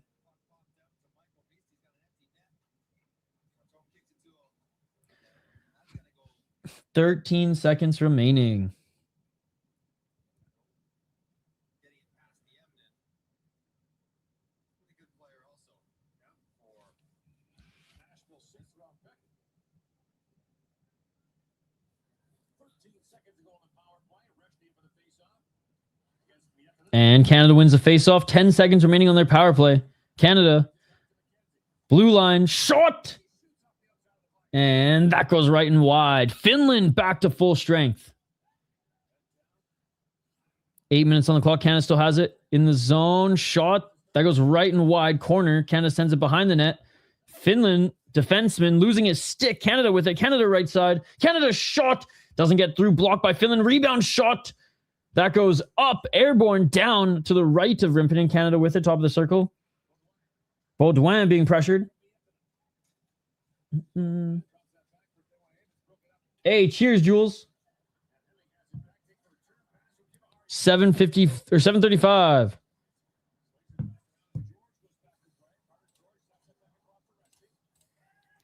$7:26. Canada finally with it. If you guys also watch MMA, I do commentary for mixed martial arts on my second channel, the City Life Project. Great save there by George, and diving body there was Finland. Finland tries to line up a big hit. But evading and keeping that puck in the offensive zone was Hage. 6:58. Finland pressuring that puck into the Canadian zone. Ref, get out of the way. Too many refs out there, guys. Freaking 2 refs, 2 linesmen. Too many bodies. Canada unable to cleanly get into the Finland zone, but they pressured there, battling Finland in the corner. Those halibut are good eating, absolutely. Do you think the white cup? I think it's gonna happen. I don't think we're gonna have 8 title fights on the card. Despite what John Anik says, he's just a bootlicker. And it's his job to be, so I don't blame him. I think it's gonna happen, kind of like the Sphere happened. 8 title fights is insane, and that will absolutely clog every division, so that's not gonna happen. Canada with a shot from the blue line. And Finland gets it back. Finland up the right side. Shots 21-14 for Canada. Oh, Finland. Shot, score! Beautiful shot. Beautiful shot. Right side, low. I don't even think it went over the pad. It either went under or just right of the skate. And Finland getting back in this race. 5-3. And speaking of our friend from Montreal, good to see you. Salut. Woo-hoo! What a shot. What a shot. A redemption for taking that penalty earlier. Oh my God. It went under the right arm. It went under the right arm. Down by 2. Worst lead in hockey. Worst lead in hockey. 5 minutes and 42 seconds, and Finland with some momentum here, chat. Again, big shout out to you guys. This has been such a fun stream. Habs fan.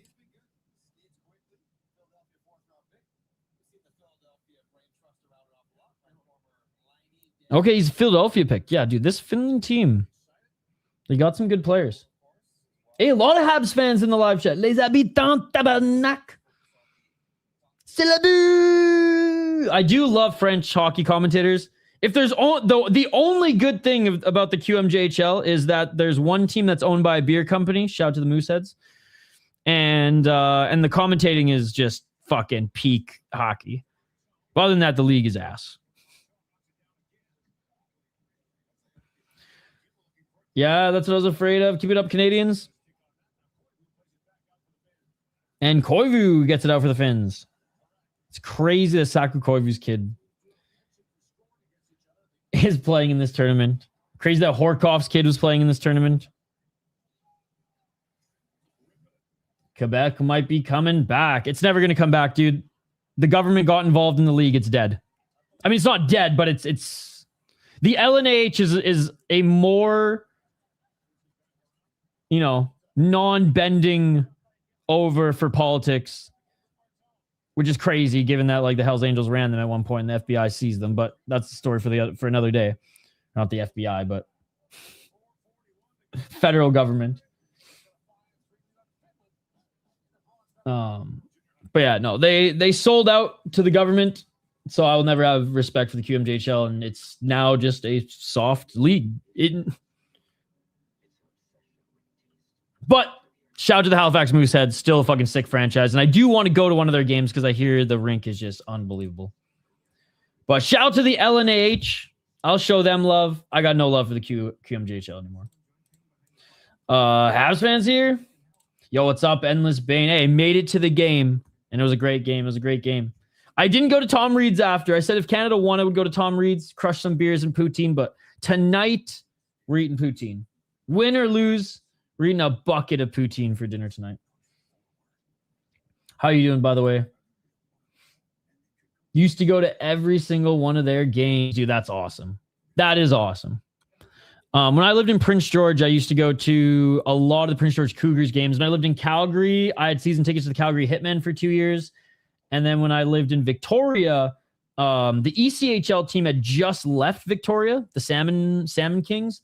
And then they brought in the Royals, the WHL team. And I probably went to like 20 games a season to the WHL because like students were able to get really good seats for like fucking $15, $20, not even. Like it might have even been like $12. But I'll say Hitmen is, even though I grew up in Prince George, Hitmen was like the first team that like I spent my money on, and I'd like drive to Red Deer with the supporters groups, which by the way, Red Deer, Nuge was on the team. Matt Dumba was on the team. But Victor Rask was actually on the Hitman team. Jake Vertanen was on the team too. Piece of shit, but good hockey, good junior hockey player. Brady Brassart, who I think played for Iowa for a little bit. He was on the team. Like there were some good teams, man. I know, but hey. It'll taste at least lukewarm with the bronze. Knock on wood. Shot by Canada, that goes right and wide. Canada again trying to spring their man on the left side, but Finland gets in the passing lane, forces a turnover. Canada, good defense here. Takes a hit, sends it back up the wall.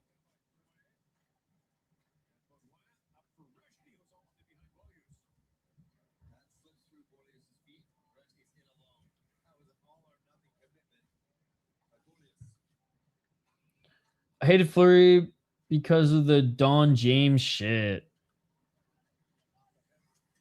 350. Wait, the Graham James shit? Wait, why would you hate Fleury for the Graham James shit? Wouldn't you hate Graham James? I want to let you rewrite that sentence so that it doesn't look like you support PDF files. 327.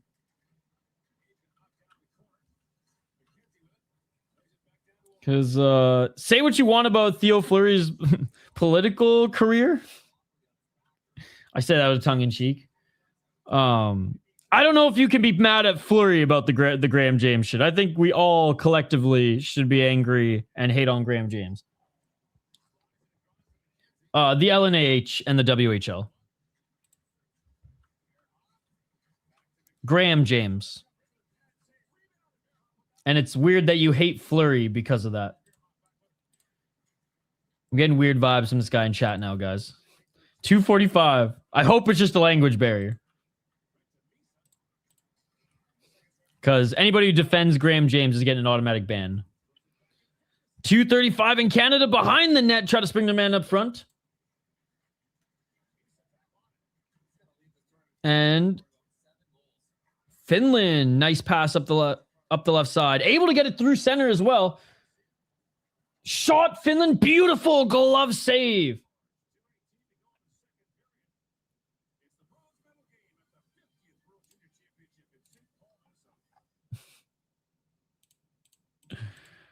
All right, dude.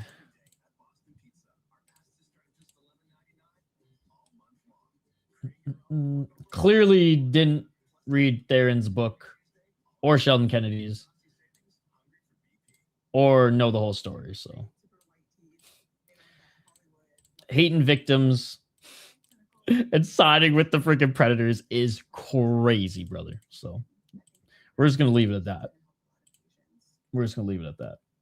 All right, TV timeout, guys. 5-3 for Canada.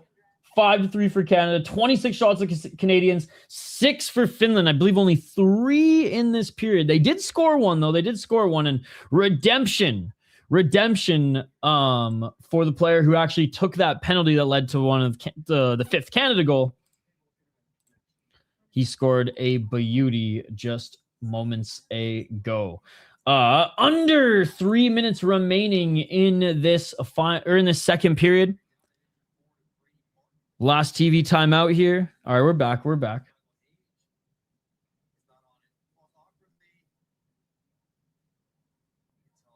Oh, and Hage hurt on this last play.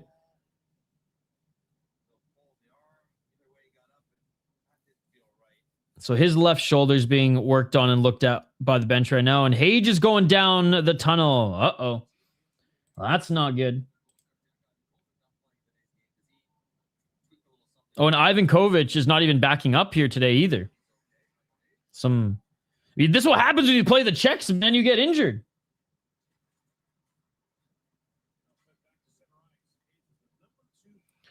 Hope that Canada will add 1 till the end of the period.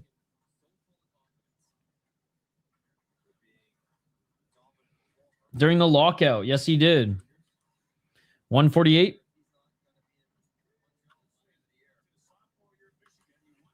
And Finland sends it behind the Canadian netminder. He sends it down the length of the ice. And icing is going to be waved off. They did at the end of the last period. Let's see if they can do it here yet again. 26 shots for the Canadian, 17 for the Finns, and Finland's going to the power play late here. Our little puck luck from Finland with the injury to Hage, and now Canada taking a penalty. And Michael Misu, who has not had a good tournament, takes a slashing call here. I mean, they're going to call probably hook at this point. I mean, honestly, slash, hook, high stick, name it, whatever. Hooking, all right. I think Scott Wedgwood should have been on the Olympic team. I think so too. I don't give a fuck if Binnington won the friggin' Four Nations. I am not down. I am not down with that selection.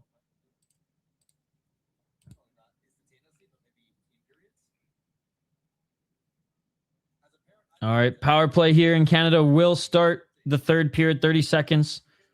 Or sorry, Finland will start the power play 30 seconds in the third period as well. Shot by Finland, doesn't get through. Finland, top of the circle, right side. Finland, pass behind the net. Left side.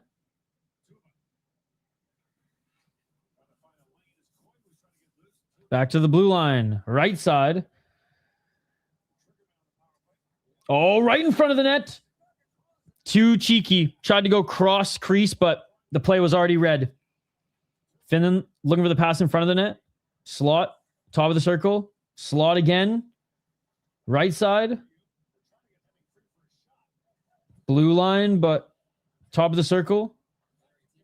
Kiviharu slot. Oh, top of the circle. Bumble fucks it. Has to push this into the corner, and Canada pounces. Looking for the clear.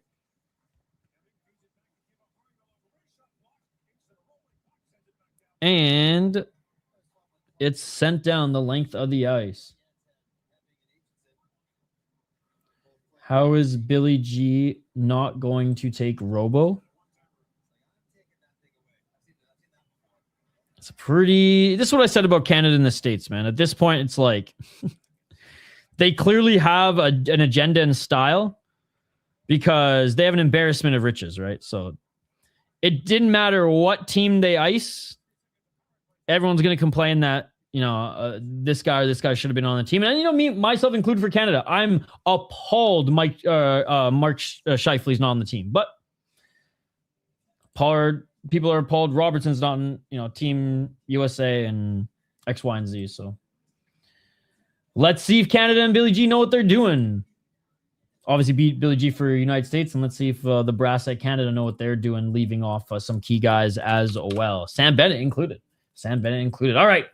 That is it for the second period, guys. Which hockey player could be a professional boxer if they didn't play hockey? Oh, I mean, Evander Kane's family come from boxing. Like his uncle was a pro boxer. His dad, I don't know if his dad was a pro boxer, but he was an amateur boxer and a trainer. So, and Evander Kane, when he was a kid, trained boxing until I think he was like 13 or 14, like as much as hockey. Maybe not as much because it's hockey in Canada. The parents are nuts and make you live and breathe that shit, but you know what I mean?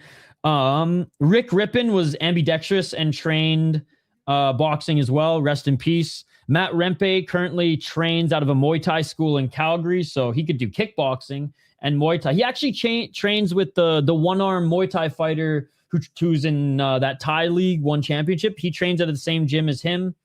And I'm pretty sure his brother, oh my God, he's going to kill me if he ever watches this. Lucky he's not. Fuck, I forget his name. But there's a hockey player who plays in the ECHL for the Newfoundland Growlers. His brother's a pro Muay Thai fighter out of Canada, and they're all in that same gym. Donald Brashear, he actually has fought MMA before. I think he's 1-1 in MMA or 1-2. I think Marasti's fought MMA as well. I think he's 1-0. Who else?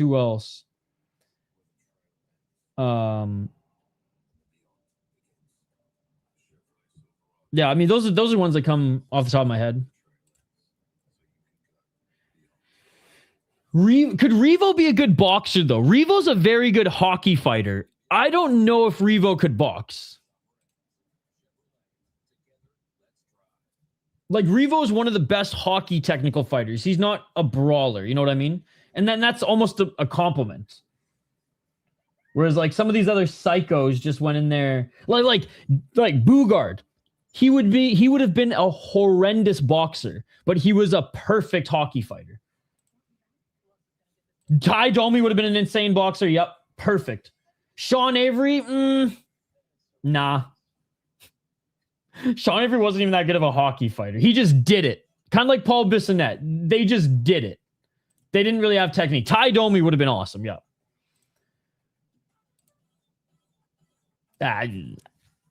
No.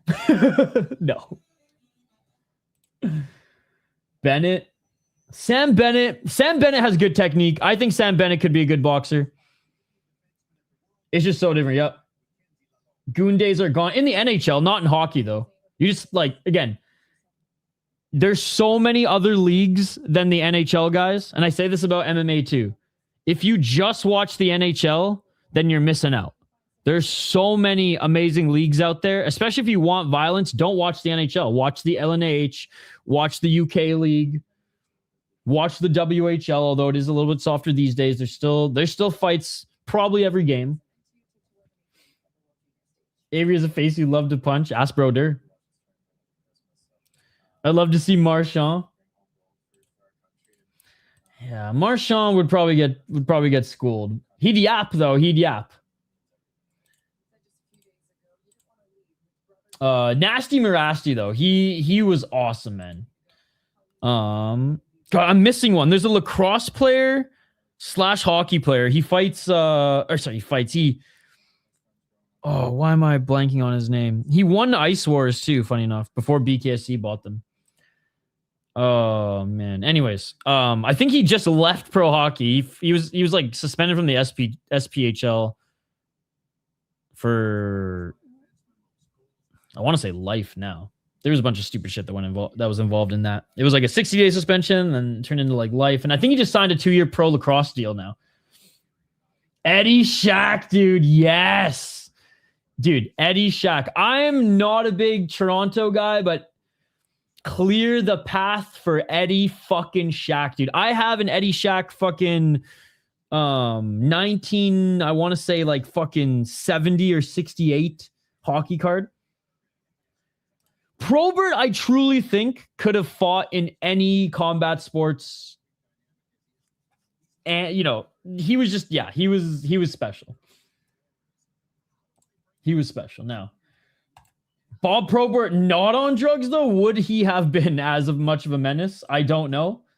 But rest in peace, Bobby Probert, man. One of the best, if not the best enforcer in NHL history. Who's that guy that beat that drunk golfer last summer?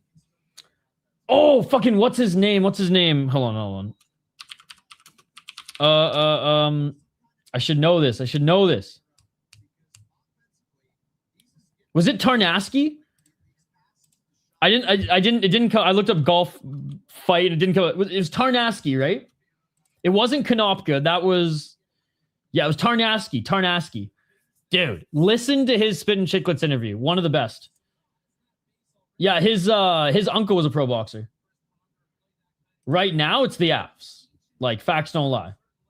Oh no, Finland. Bobby was a good all-around player, but great fighter. Happy Gilmore. Dude, Happy could have played fucking hockey. Biz is not a good fighter. He fought to keep himself in the league, but I swear people kept him for his sexcapade stories in the locker room more than his fights. Let's be perfectly honest. Because he wasn't even fighting the heavyweights. First bronze in 12 years. Looking at the records, the Canadian team seems to be gold medal game or bust in the past. Yup. Hey, it's not over yet, Sean. It's not over yet. Thoughts on the White House card? I'll believe it when I see it, and I highly doubt we're getting 8 title fights, despite how much bootlicking John Anik confirms that. because that would absolutely just stall every single division and decimate pay-per-view diversity, matchup diversity for the rest of the year. Shlemenko was good. Yep. All he had to do was learn how to skate, and he probably would have went down in hockey history. I heard 6. This ain't fucking rising, bro. If there's 6 title fights on the UFC card, I quit. Like, I'm never watching UFC again because I'm not down for a 9-hour UFC card. I'm sorry, I'm just not. And they're all going to go the distance because title fights in the UFC are awful. They're the worst fights on the card. My favorite celly is either Tiger Williams riding the freaking skate, or do you guys remember Artem Anisimov? He played for the Rangers for a little bit when Torts coached. When he fucking started shooting the goalie, man, fucking Solani style.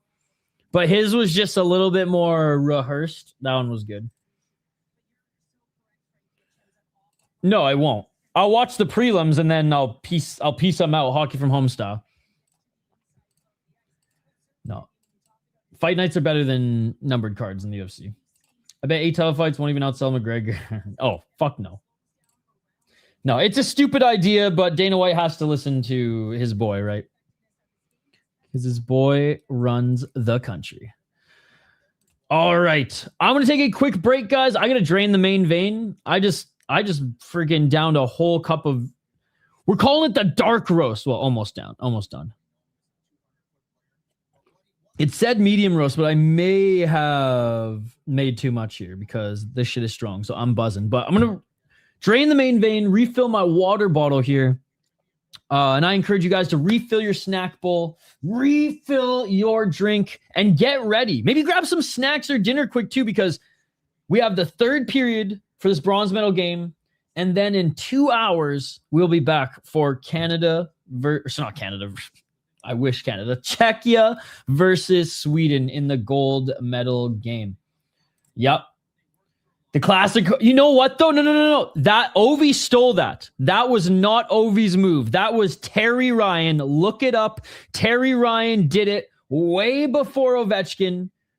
He did it with the Tri-City Americans. I gotta say, Ovechkin was not the first to do that. It was Terry Ryan in the WHL. Look it up.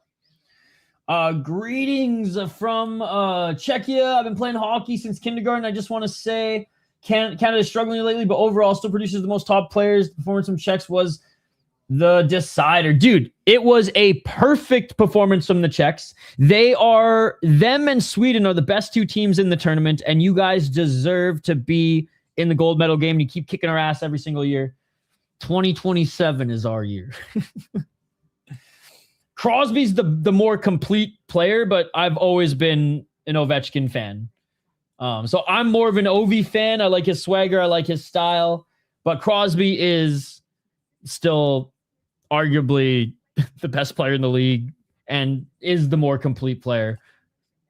And that's, non-debatable in my opinion, even though I'm more of an Ovi guy. But what I will say is Lemieux is a better player than Gretzky. And that's, I will always die on the sword saying. Back on the other side, don't go anywhere. Period 3 coming up next. This interview is brought to you by our friends at Waggle. Waggle is a golf term, so their origin is obvious. But, like you and I, their roots extend well beyond the tee box. Waggle is rooted in early mornings on the water and late nights around the campfire, in lacing up the skates, and in casting a line.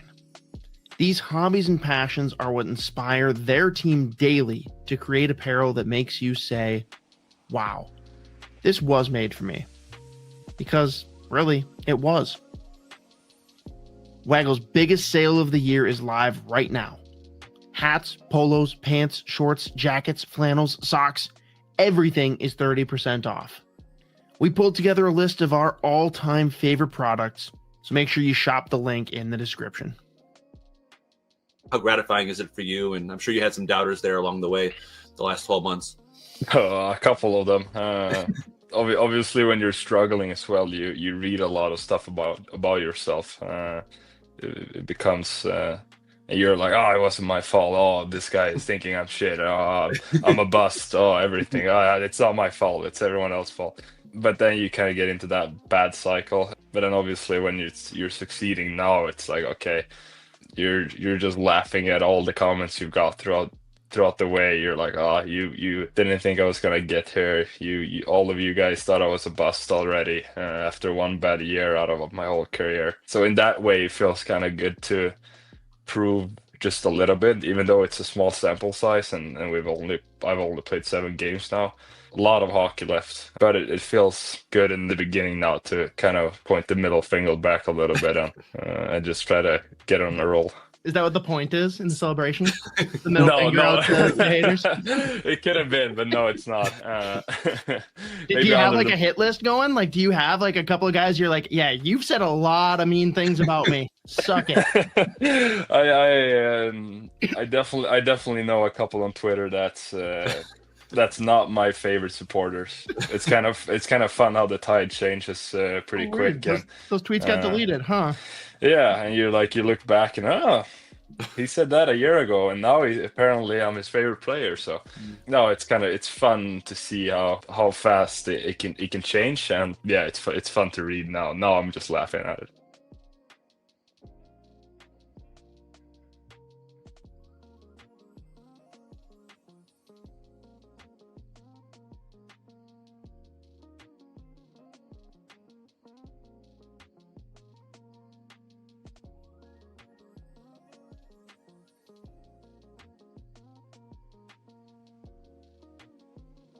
This interview is brought to you by our friends at Waggle.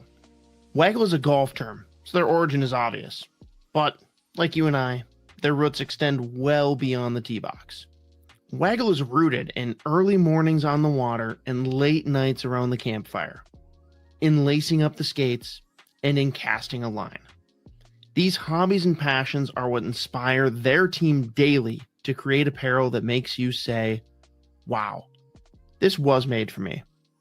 Because, really, it was. Waggle's biggest sale of the year is live right now. Hats, polos, pants, shorts, jackets, flannels, socks, everything is 30% off. We pulled together a list of our all-time favorite products, so make sure you shop the link in the description. And we are back live here on the Sota Pod YouTube channel, just about to begin the third period here in this bronze medal game. Canada versus Finland. Canada is leading Finland 5-3 right now. Shots 28-18 for Canada. Finland did score the last goal, and in the first period, it was kind of back and forth. Canada started off the second period up a goal. We're able to score a couple more here and are starting to run away with it. Rimpinen not as solid as in his last few games. And honestly, George has been pretty damn good throughout this one, but Canada bodies are starting to drop like flies. Their starting goalie's injured, which is why George is here, and their starter won't be backing him up. Hage just went down the tunnel. Brady Martin's injured, so it's going to be interesting to see if Canada can continue to hold this lead in this third period, where the Finns are going to really go out of their way to finish their checks and might cheat a little bit on the defense here, which is something Canada is going to have to keep a sharp eye on, because Canada has been able to pierce through this grinding defense and style the Finns have been playing, both in the preliminary game against them and in this one. In the end, it's about the hockey maturity and all-around skill, where Canada and U.S. is still on a different level. Showed maturity and pure hockey quality. As always, under Czech too. But dude, I think the Czechs are I think on the men's level and on the junior level, they really have separated themselves from like the Slovak tier and are closer to like Finland, Sweden, than Slovaks and everybody else down, right?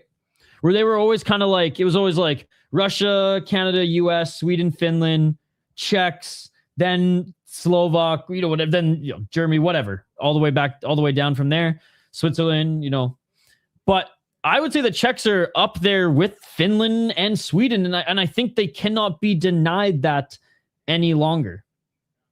Oh, way more than Swiss. Way more than Swiss. Oh yeah. Swiss is like no disrespect to the Swiss, but like they're in like the German yeah, they're in like Germany's tier, I would say. But I know I think Czechs are amazing, man. I think they're gonna do awesome in the Olympics as well. I'd say like Canada has them in their group, and that's the Canada Slovaks. Never mind. Czech is in the I'm pretty sure actually. It's either Slovaks or Czechs that are in Canada's group, but I know Finland, Sweden, and either Czechs or Slovaks are in the same group. US has nobody. The best team in their group is Switzerland. So it's going to be interesting. They had a really good tournament. This year, though.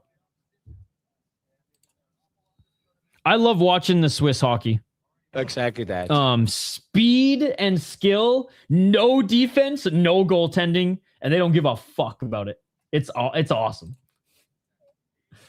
Shout out to Jonas Hiller, though. Shout out to Jonas Hiller. I mean, the Germans are good, though, man. I would say Switzerland and Germany kind of go back and forth on, like, you know, where they are internationally. Germans have proven that they're a hockey nation. No, they definitely hit. That's incorrect. That is incorrect. 1938.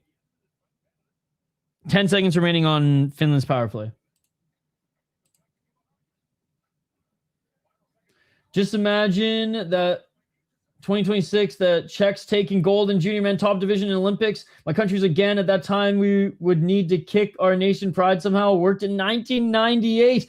Hey, Jana, the Czechs have been the best team next to Sweden in this tournament, so they deserve to be there. Canada has 5 other squads ready to perform at the same level. Czech has to squeeze the max every time. That is true. They get better for sure, mainly because their domestic leagues get better and more money gets there. Yep. Like that DEL league is actually not bad. They're in the fucking Italian league and they're groups that can't build a freaking rink with the IOC, but that's a whole other story. 1909.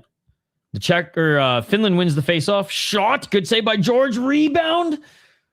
And they can't put this home as George bounces on this one. The Czech team is unreal. Not going to lie, I myself can't even believe how well they played. One of the shows, Judd's Buds under the Sota Pod Network, he called it, man. He said Sweden and Czech. And I was like, all right, let's see. And after the preliminary round, I was sold. Again, I wanted Canada to be there, obviously.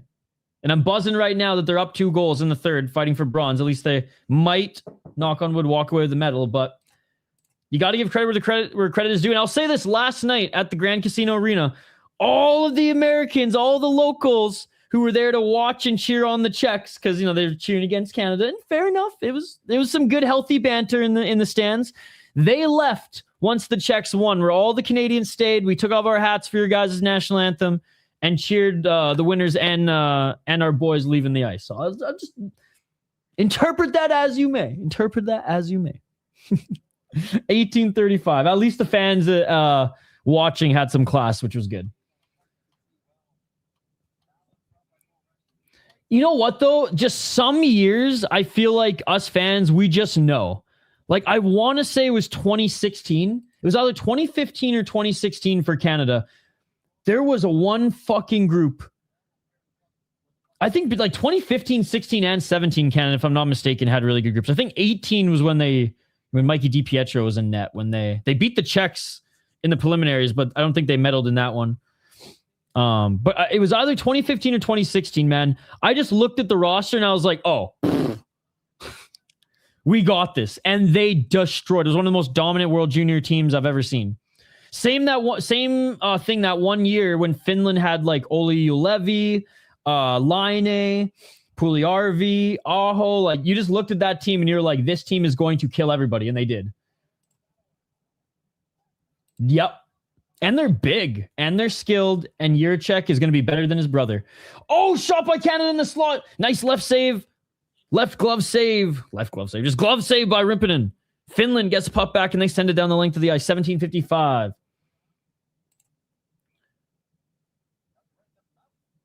And Hage is back on the ice and he's complaining to the ref saying that he was high stick there. Oh, yeah, high stick and the ref missed it. Bro, there's 2 linesmen and 2 refs and you can't fucking... Well, I got to go to sleep. Hey, have a good one, Stevie. 1750. Thank you so much for supporting the channel. We'll see you on the next one. 1746. And the Czech squad was built as an actual squad. In my opinion, Canada takes as a showcase of the best, highest drafted players. I would say in the last 2 years, yes. This year, not necessarily. I actually liked the team they built this year. I mean, if you have NHL caliber players, bring them. But for the most part, yes.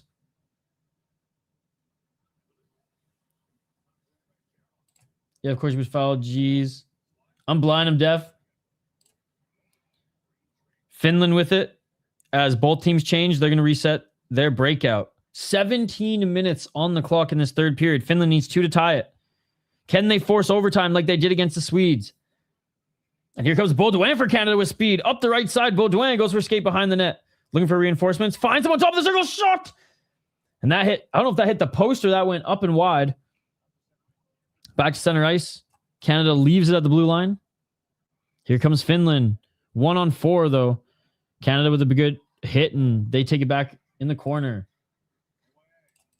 They can't. Reshny wins the race. Baudouin with it. Baudouin behind the net. And good job by Finland getting this one at center, but they lose it. Reshny with it. Reshny drops back. Hage tried to send it back to Reshny, but the Finns were there instead. And now Canada's going to finish their change. Oh! Is this going to be too many men on Finland? Is that why there was whistle? Yeah, 6 guys out there for Finland. Too many men on the ice, and this is a gift for Canada. This is a gift for Canada, guys. Finland takes the too many men, just like last night when the Czechs took that play, and then Canada had to make a fucking stupid play after. But I'm not salty. I'm not salty. Ooh. That's a pretty bad hit by Canada, too. Green tree, man. Missing front 2 teeth and everything.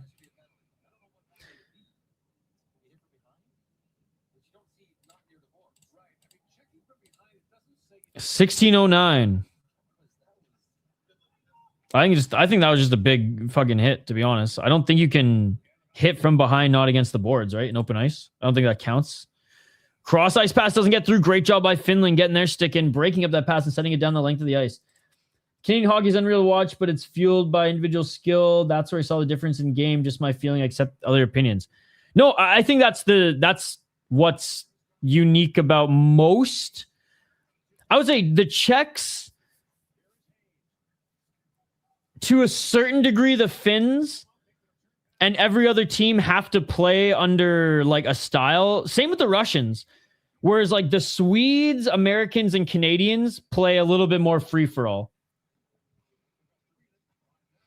You know what, though, is your guys play together more often. Even the ones that are playing in North America will play more international games than most top Canadians too, right?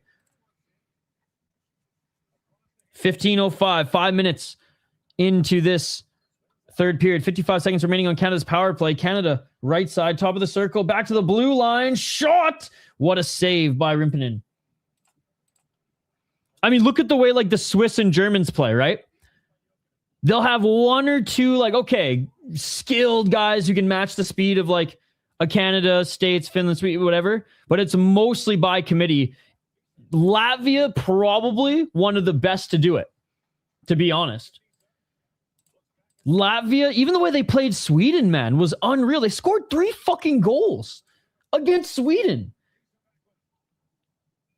I love the way Latvia plays. I hope to see them develop as a hockey nation even more. Ginla back to the blue line. Only 5 seconds remaining on this power play. Can Canada get it done? Shot! And that's a nice stick by Finland. Forces that one around the boards. And that is it for the penalty. Great PK by Finland. And here comes Finland, but they get their pocket pick. Canada. Oh! Finland is going on the power play as Canada. I don't know if this is hooking or tripping. But just after killing off their penalty, Finland now is going up a man. Holding. I mean, I don't know if that's holding, but whatever.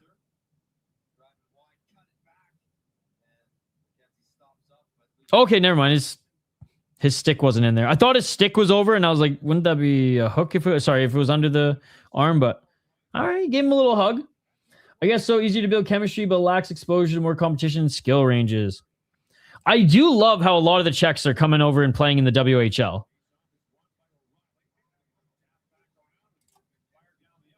And a nice job sending this down the length of the ice is Baudouin. Here comes Kiviharu, Minnesota Wild prospect, who's had a great tournament, captain for Team Finland.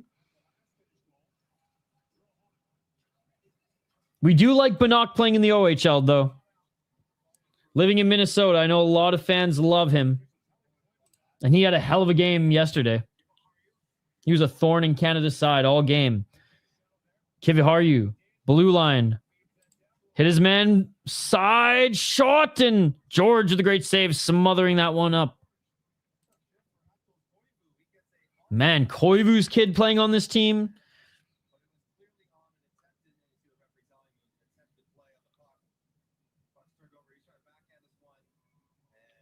Oh, yeah, he takes a stick up high, but the ref is saying it was a continued, like he played the puck.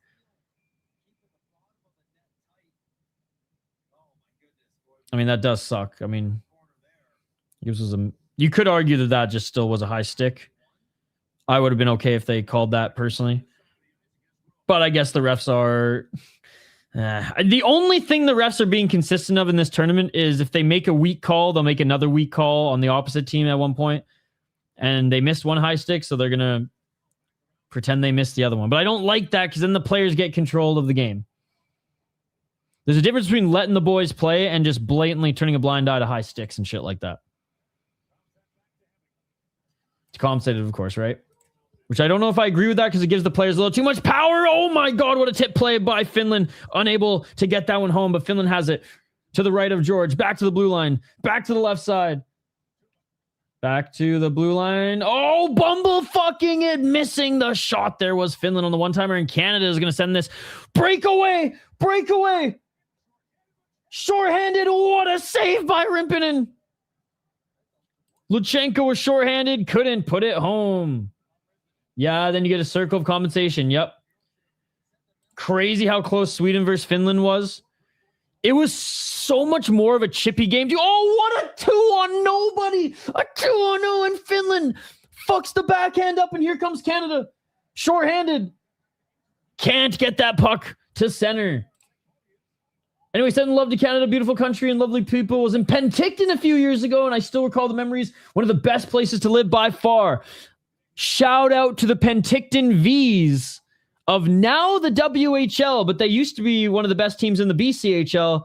Love Penticton. Beautiful, beautiful part of the country. Beautiful, beautiful part of the province. And I grew up in British Columbia, so I absolutely love visiting Penticton, both in the winter and in the summer. Hey, I can't wait to go visit the Czech Republic sometime. Go see an Octagon MMA show. Go try to meet Yuri Prohaska in his log cabin.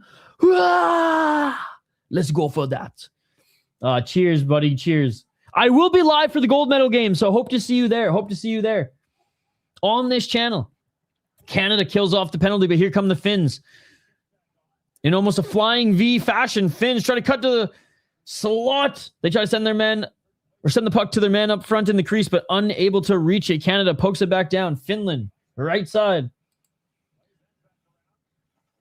Yup, Cranbrook. They still have a junior A team, do they not? Is it like the Elk or something like that? They have a sick logo. I remember it's a green like elk, but the Kootenay Ice used to be in Cranbrook. Remember the V's was there for a hockey camp. Let's go. I think I'll be sleeping by that time. I'm working tomorrow. Hey, fair enough. But hey, if you're up, I will be live. If I'm live and you're up, come say hello. I'm pretty sure there's still a junior A team because there's actually one of the Minnesota Gophers goalies played in Cranbrook. Let me just look it up now because we have a TV timeout. They might be in the fucking AJHL, I think. The Cranbrook Bucks. Yep, the Cranbrook Bucks. They're in the AJHL. Yeah, one of the Gophers goalies played his junior hockey there. Dude, it's a sick logo. It's kind of a mix of like the Iowa Heartlanders, the ECHL team, and like the Milwaukee Bucks. Dude, I will come to Prague for sure. Hey, I will take you up on that beer. I will take you up on that beer for sure. Hey, subscribe to the channel. And anybody who wants to follow me on social media, here's my Twitter. It's the same on Instagram as well. Hit me up on social media. And if I'm ever in Prague for a fight event or a hockey game, we'll have some beers, guys. Because I know you guys love your beers, and I love me some Czech Pils. Let me tell you. I love me some Czech Pils. The Czech Pilsners. Better than the Irish Pilsners. There you go. I said it.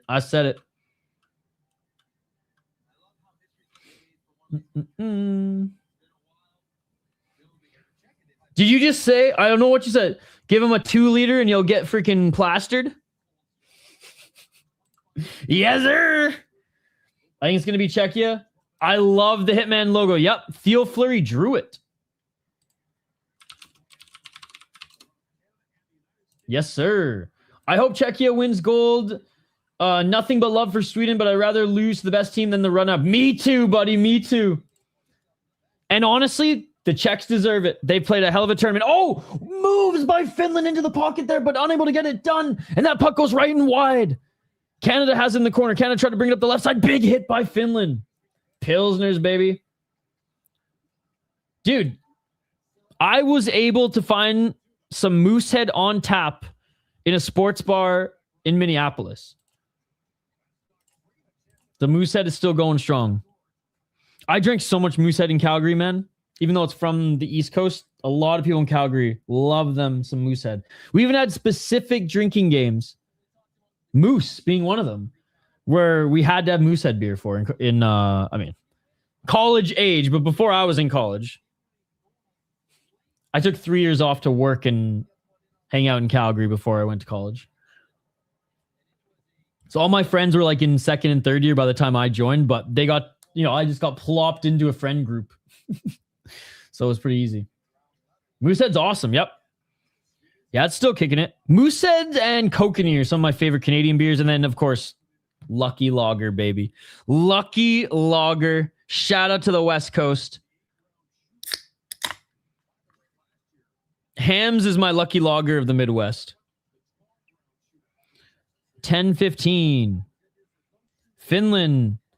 Starting to pressure here. Finland outside the circle. Shot. Another great save by George. He is dialed here, man. He is dialed. And George covers this one up. Face-off will be to the left. Kokanee was good. Yeah, Kokanee has been tough to find recently here in the Twin Cities. They used to have it at Tom Reed's. Boom, boom, boom, boom. Certified Prague tourists with the right taste. These kinds are always welcome. Let's go, baby. I want to watch MMA, hockey, and drink beer with all you beauties. Let's fucking go. Octagon. I've been watching a lot of Octagon lately. It's a really good league, and I love how they sell out like 70,000 seater arenas for MMA. 946. Will Fleury, heavyweight champion. Let's go, baby. I know he beat your guys' boy Budai, but whatever. It was still a good fight. 936. Party. Yeah, party in Prague, man. You know what's crazy? One of my best friends back home, his brother traveled Prague, met a woman there, and she came back to Canada with him. Which is pretty cool. I think she goes back like to see family for a few months or to work for a few months every now and then. But yeah, it's pretty cool. He loved it. He went to Prague for. So what happened actually is he's a barber, and he was working in a pretty respected barbershop in Vancouver, obviously one of the biggest cities in Canada. And someone like legit scouted, like they found him on Instagram. They talked to his boss, his coworkers, his clients, and it was a company in Prague, a pretty respected, like, I don't know what it is off the top of my head. I'll ask him and I'll get back to you guys. But it was like a pretty famous barbershop in Prague, right in downtown. And they invited him to come and work for them for 6 months. So he got a visa and he moved out there for 6 months, fell in love, came back to Canada, opened up his own shop, and the rest is history. Women are wicked there. Come on, Canadians, keep it up. Don't slow down. Don't forget to visit Dluha Street. What's so great about Dluha? Dluha.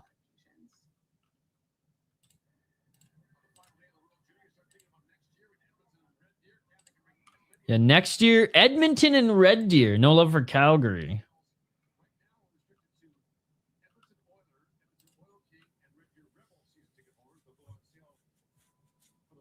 All right, here we go, guys. 9 minutes and 10 seconds remaining. You might meet Pasternak at one of the clubs there. Pasternak, Yuri Prohaska, and Yager. If I can even shake one of their hands, bro, that would be amazing. It's funny, Yuri Prohaska, he always says that, like, whenever he's in an interview, they're like, hey, like, are you super famous in, like, the Czech Republic? And he's like, oh, I am. But, like, Yager is king. I'm not even close. And I just love how he even pays respect to the mighty Jaromir Yager. I'm going to go to a game in Kladno for sure. Hopefully the team is still operational by the time I go. Big shot by the Finns. And they're able to keep this one in. They send it to the top of the circle. Shot, a great save, great stick by George. He's unable to hold it. Finland with a shot and another save by George, man. What a glove save. And Finland getting a little frustrated here. Sweden has the most skill for sure. Danishar, but he's Slovak. The best place in Czech for partying. There's like 10 or so big clubs on the same street. It's in better financial state now than half a year or so.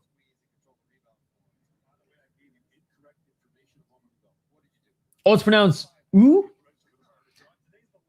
So basically, Deluha. Oh, okay. That sounds way better. Deluha sounds way better.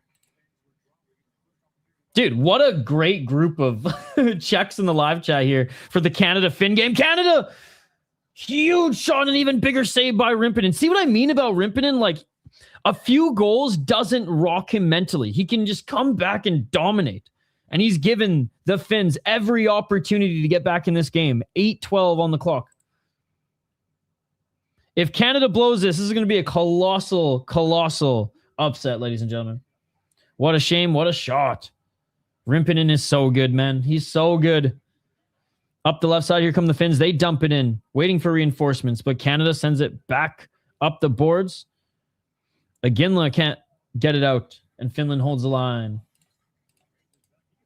Oh, big hit by Finland. Canada does force this into the neutral zone. Finland hits their man. Right side. He sends it down and around the boards. McKenna now. Backhand. Kiviharju gets it past a couple Canadian players. Kiviharju back to the blue line here, but the Finns have it behind. Great speed by Finland. A lot of battling going on in front of the crease, guys.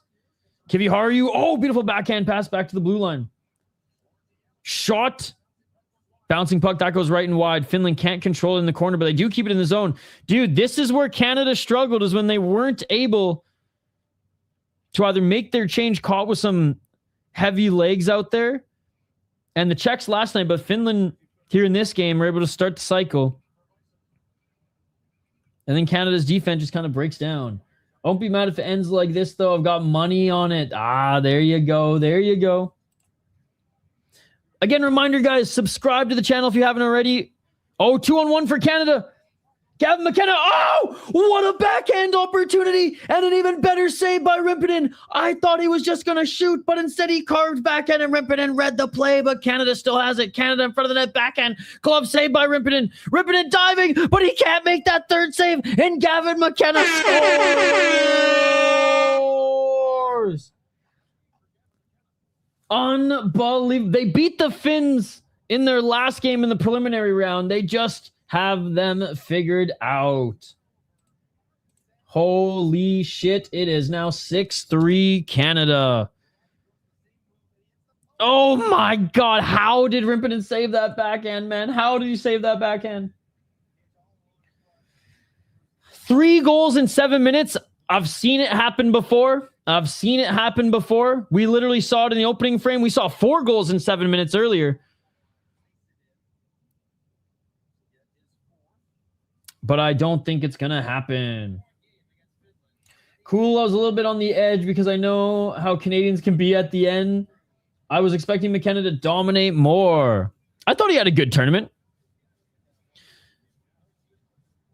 I mean, put it this way. The NHL guys dominated. He's still a college player. So, even a young Connor McDavid,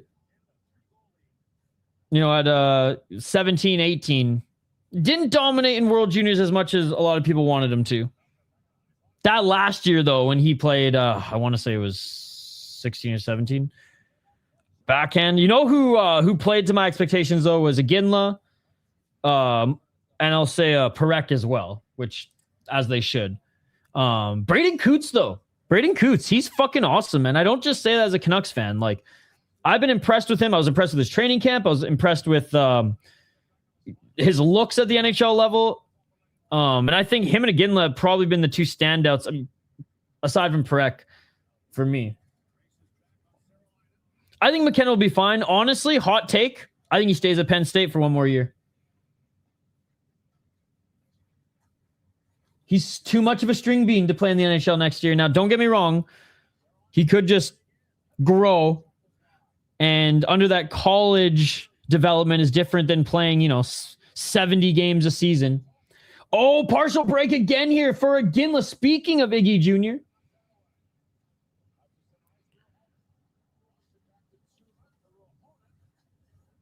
Backhand. Oh, Canucks better get him, dude. If Canucks don't get him, I'm literally going to drown myself in tears. I guess the most spoken word in Finland right now is Perkele. What does that mean? 420. Smoke him if you got him. What if they just got a good goalie so fat so no one can score? JVD, my Persian father, every year says I do not understand why they don't just import the biggest sumo wrestler from Japan and just plop him there. 408 in Finland with a nice shot. Canucks better get fucking McKenna, dude. Then we got McKenna, Rossi. Love that. Besser will get his friggin' 40 goals again with one of those 2 guys. Okay. That makes sense. But yeah, hot take. I think McKenna stays in Penn State 1 more year. He's making $1 million to fucking play their NIL money, so he's going to make more money there than he will be drafted to the NHL. Okay, that's a good poll question. What team does Gary Bettman not allow McKenna to go to? Winnipeg or the Canucks? Because I feel like Winnipeg might move again in our lifetime. I don't think the Canucks are ever going to move. I don't think they're ever going to win a Stanley Cup, but I don't think they're ever going to move. Winnipeg might move again. They're bleeding money. 328. The fat potato and go. Literally, his biceps were just I don't even know what the word is. They get trapped in the bicep skin. Who do you think for MVP? McKenna? No. Of the tournament? No. Probably Perek. I mean, he might be player of the game. But I think Iginla, Coots have been better than McKenna in this tournament. Yeah, you'd swallow puck or maybe one of the opponents too. Yeah. Absorb. That's the word I was looking for. 2 minutes and 40 seconds. Finland looking for one more goal. Just for pride at this point. McKenna probably player of this game.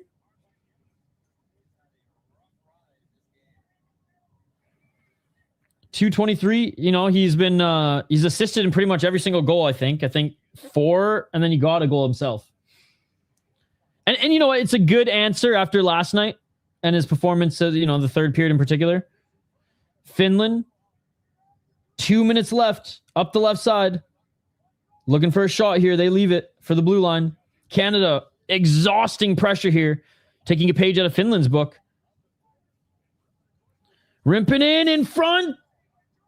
Oh my God. Sorry, not Rimpinen in front. Rimpinen has been having a great game for Finland, and he goes to the bench. And a tip-in opportunity by Finland that hits the post. And here we go. No Rimpinen in net. Finland pulls the goalie, ladies and gentlemen. Pulls the goalie. Finland going ham here. You got to respect it. Finland, left side, loses it, and Canada up the boards, but can't send it all the way down length of the ice. Smash that like button if you guys haven't already. Subscribe to the channel if you're on Facebook or YouTube, or Facebook or Twitter. Come over to YouTube. 118.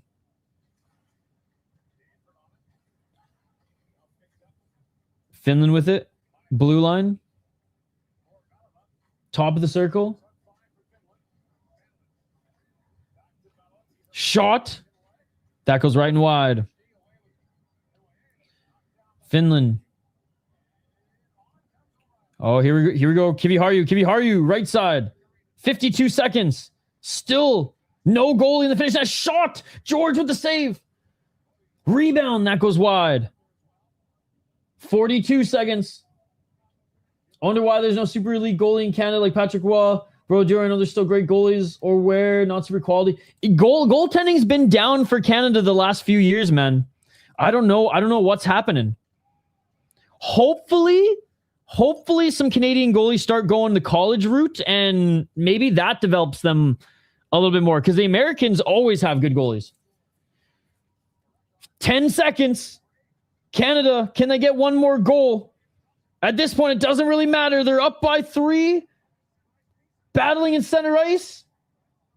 4, 3, 2, 1, and Canada will at least get a medal as they win bronze.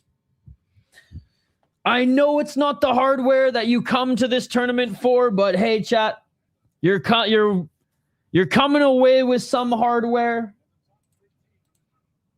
You beat the Finns twice, which gave the Swedes their hardest test, which beat the Americans. So they got nothing, they got nothing to hold their heads down by. And they should be proud. I was just thinking, why seems like they're obsessed with offense. Canada will be back a better team. Hey, we'll be back in the Olympics, baby, for that fucking gold. Yes, but he was sitting out tonight. George played a really good game. Hey, thank you. Guys, reminder, we are going to be live in an hour and a half for Czechia versus Sweden. Here, I'll share that on screen here so you guys can check it out. Here's in the live chat. If you guys want to go like it, please do so. I will say my biggest disappointment yesterday was not being able to sing "Oh Canada" with the boys, but Martorn saying it's a tough turnaround from yesterday, but they got it done. All right, so we will be live for this game as well, guys. We will be live for this game as well in 97 minutes. So, like the video, like so. Say what's up in the live chat. What's up? And join us in a little bit. Hey, thank you so much. Thank you so much. Well, for sure, men's hockey is different. Canada's a huge favorite. Hey, I hope to see you in more hockey streams, man. Or woman. Thank you so much for hanging out. Hey, fair enough. Fair enough. If you can't sleep, or if you wake up and we're in like freaking quadruple overtime, you better stay up. Hey, no problem, man. No problem. You guys are amazing. Again, hang out with us in a couple hours. And then after the World Juniors game, we'll be live for yet an additional wrap-up show, post-game show, you could say, as well, talking a little Minnesota Wild and the gold medal game. But that is it for me here. Time for some dinner. Actually, time to crush a quick workout, then some dinner, and then back for some hockey in the gold medal game, ladies and gentlemen. Hey, Finland had a good tournament, man. Finland had a good tournament. They dominated every team but Canada, to be perfectly honest. I mean, they didn't dominate Sweden, but they were dominant in every game except for Canada. We just had their number. Like the Czechs have Canada's number, and like the friggin' Latvians have Canada's number as well.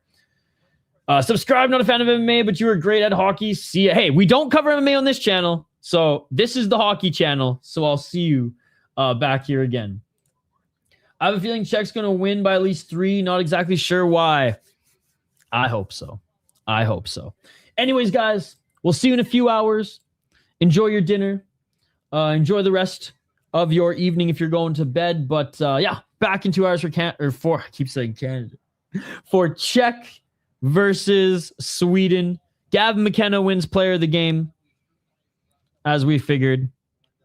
But again, guys, thank you so much for joining. Like and subscribe, and we'll see you for the gold medal game in just over an hour.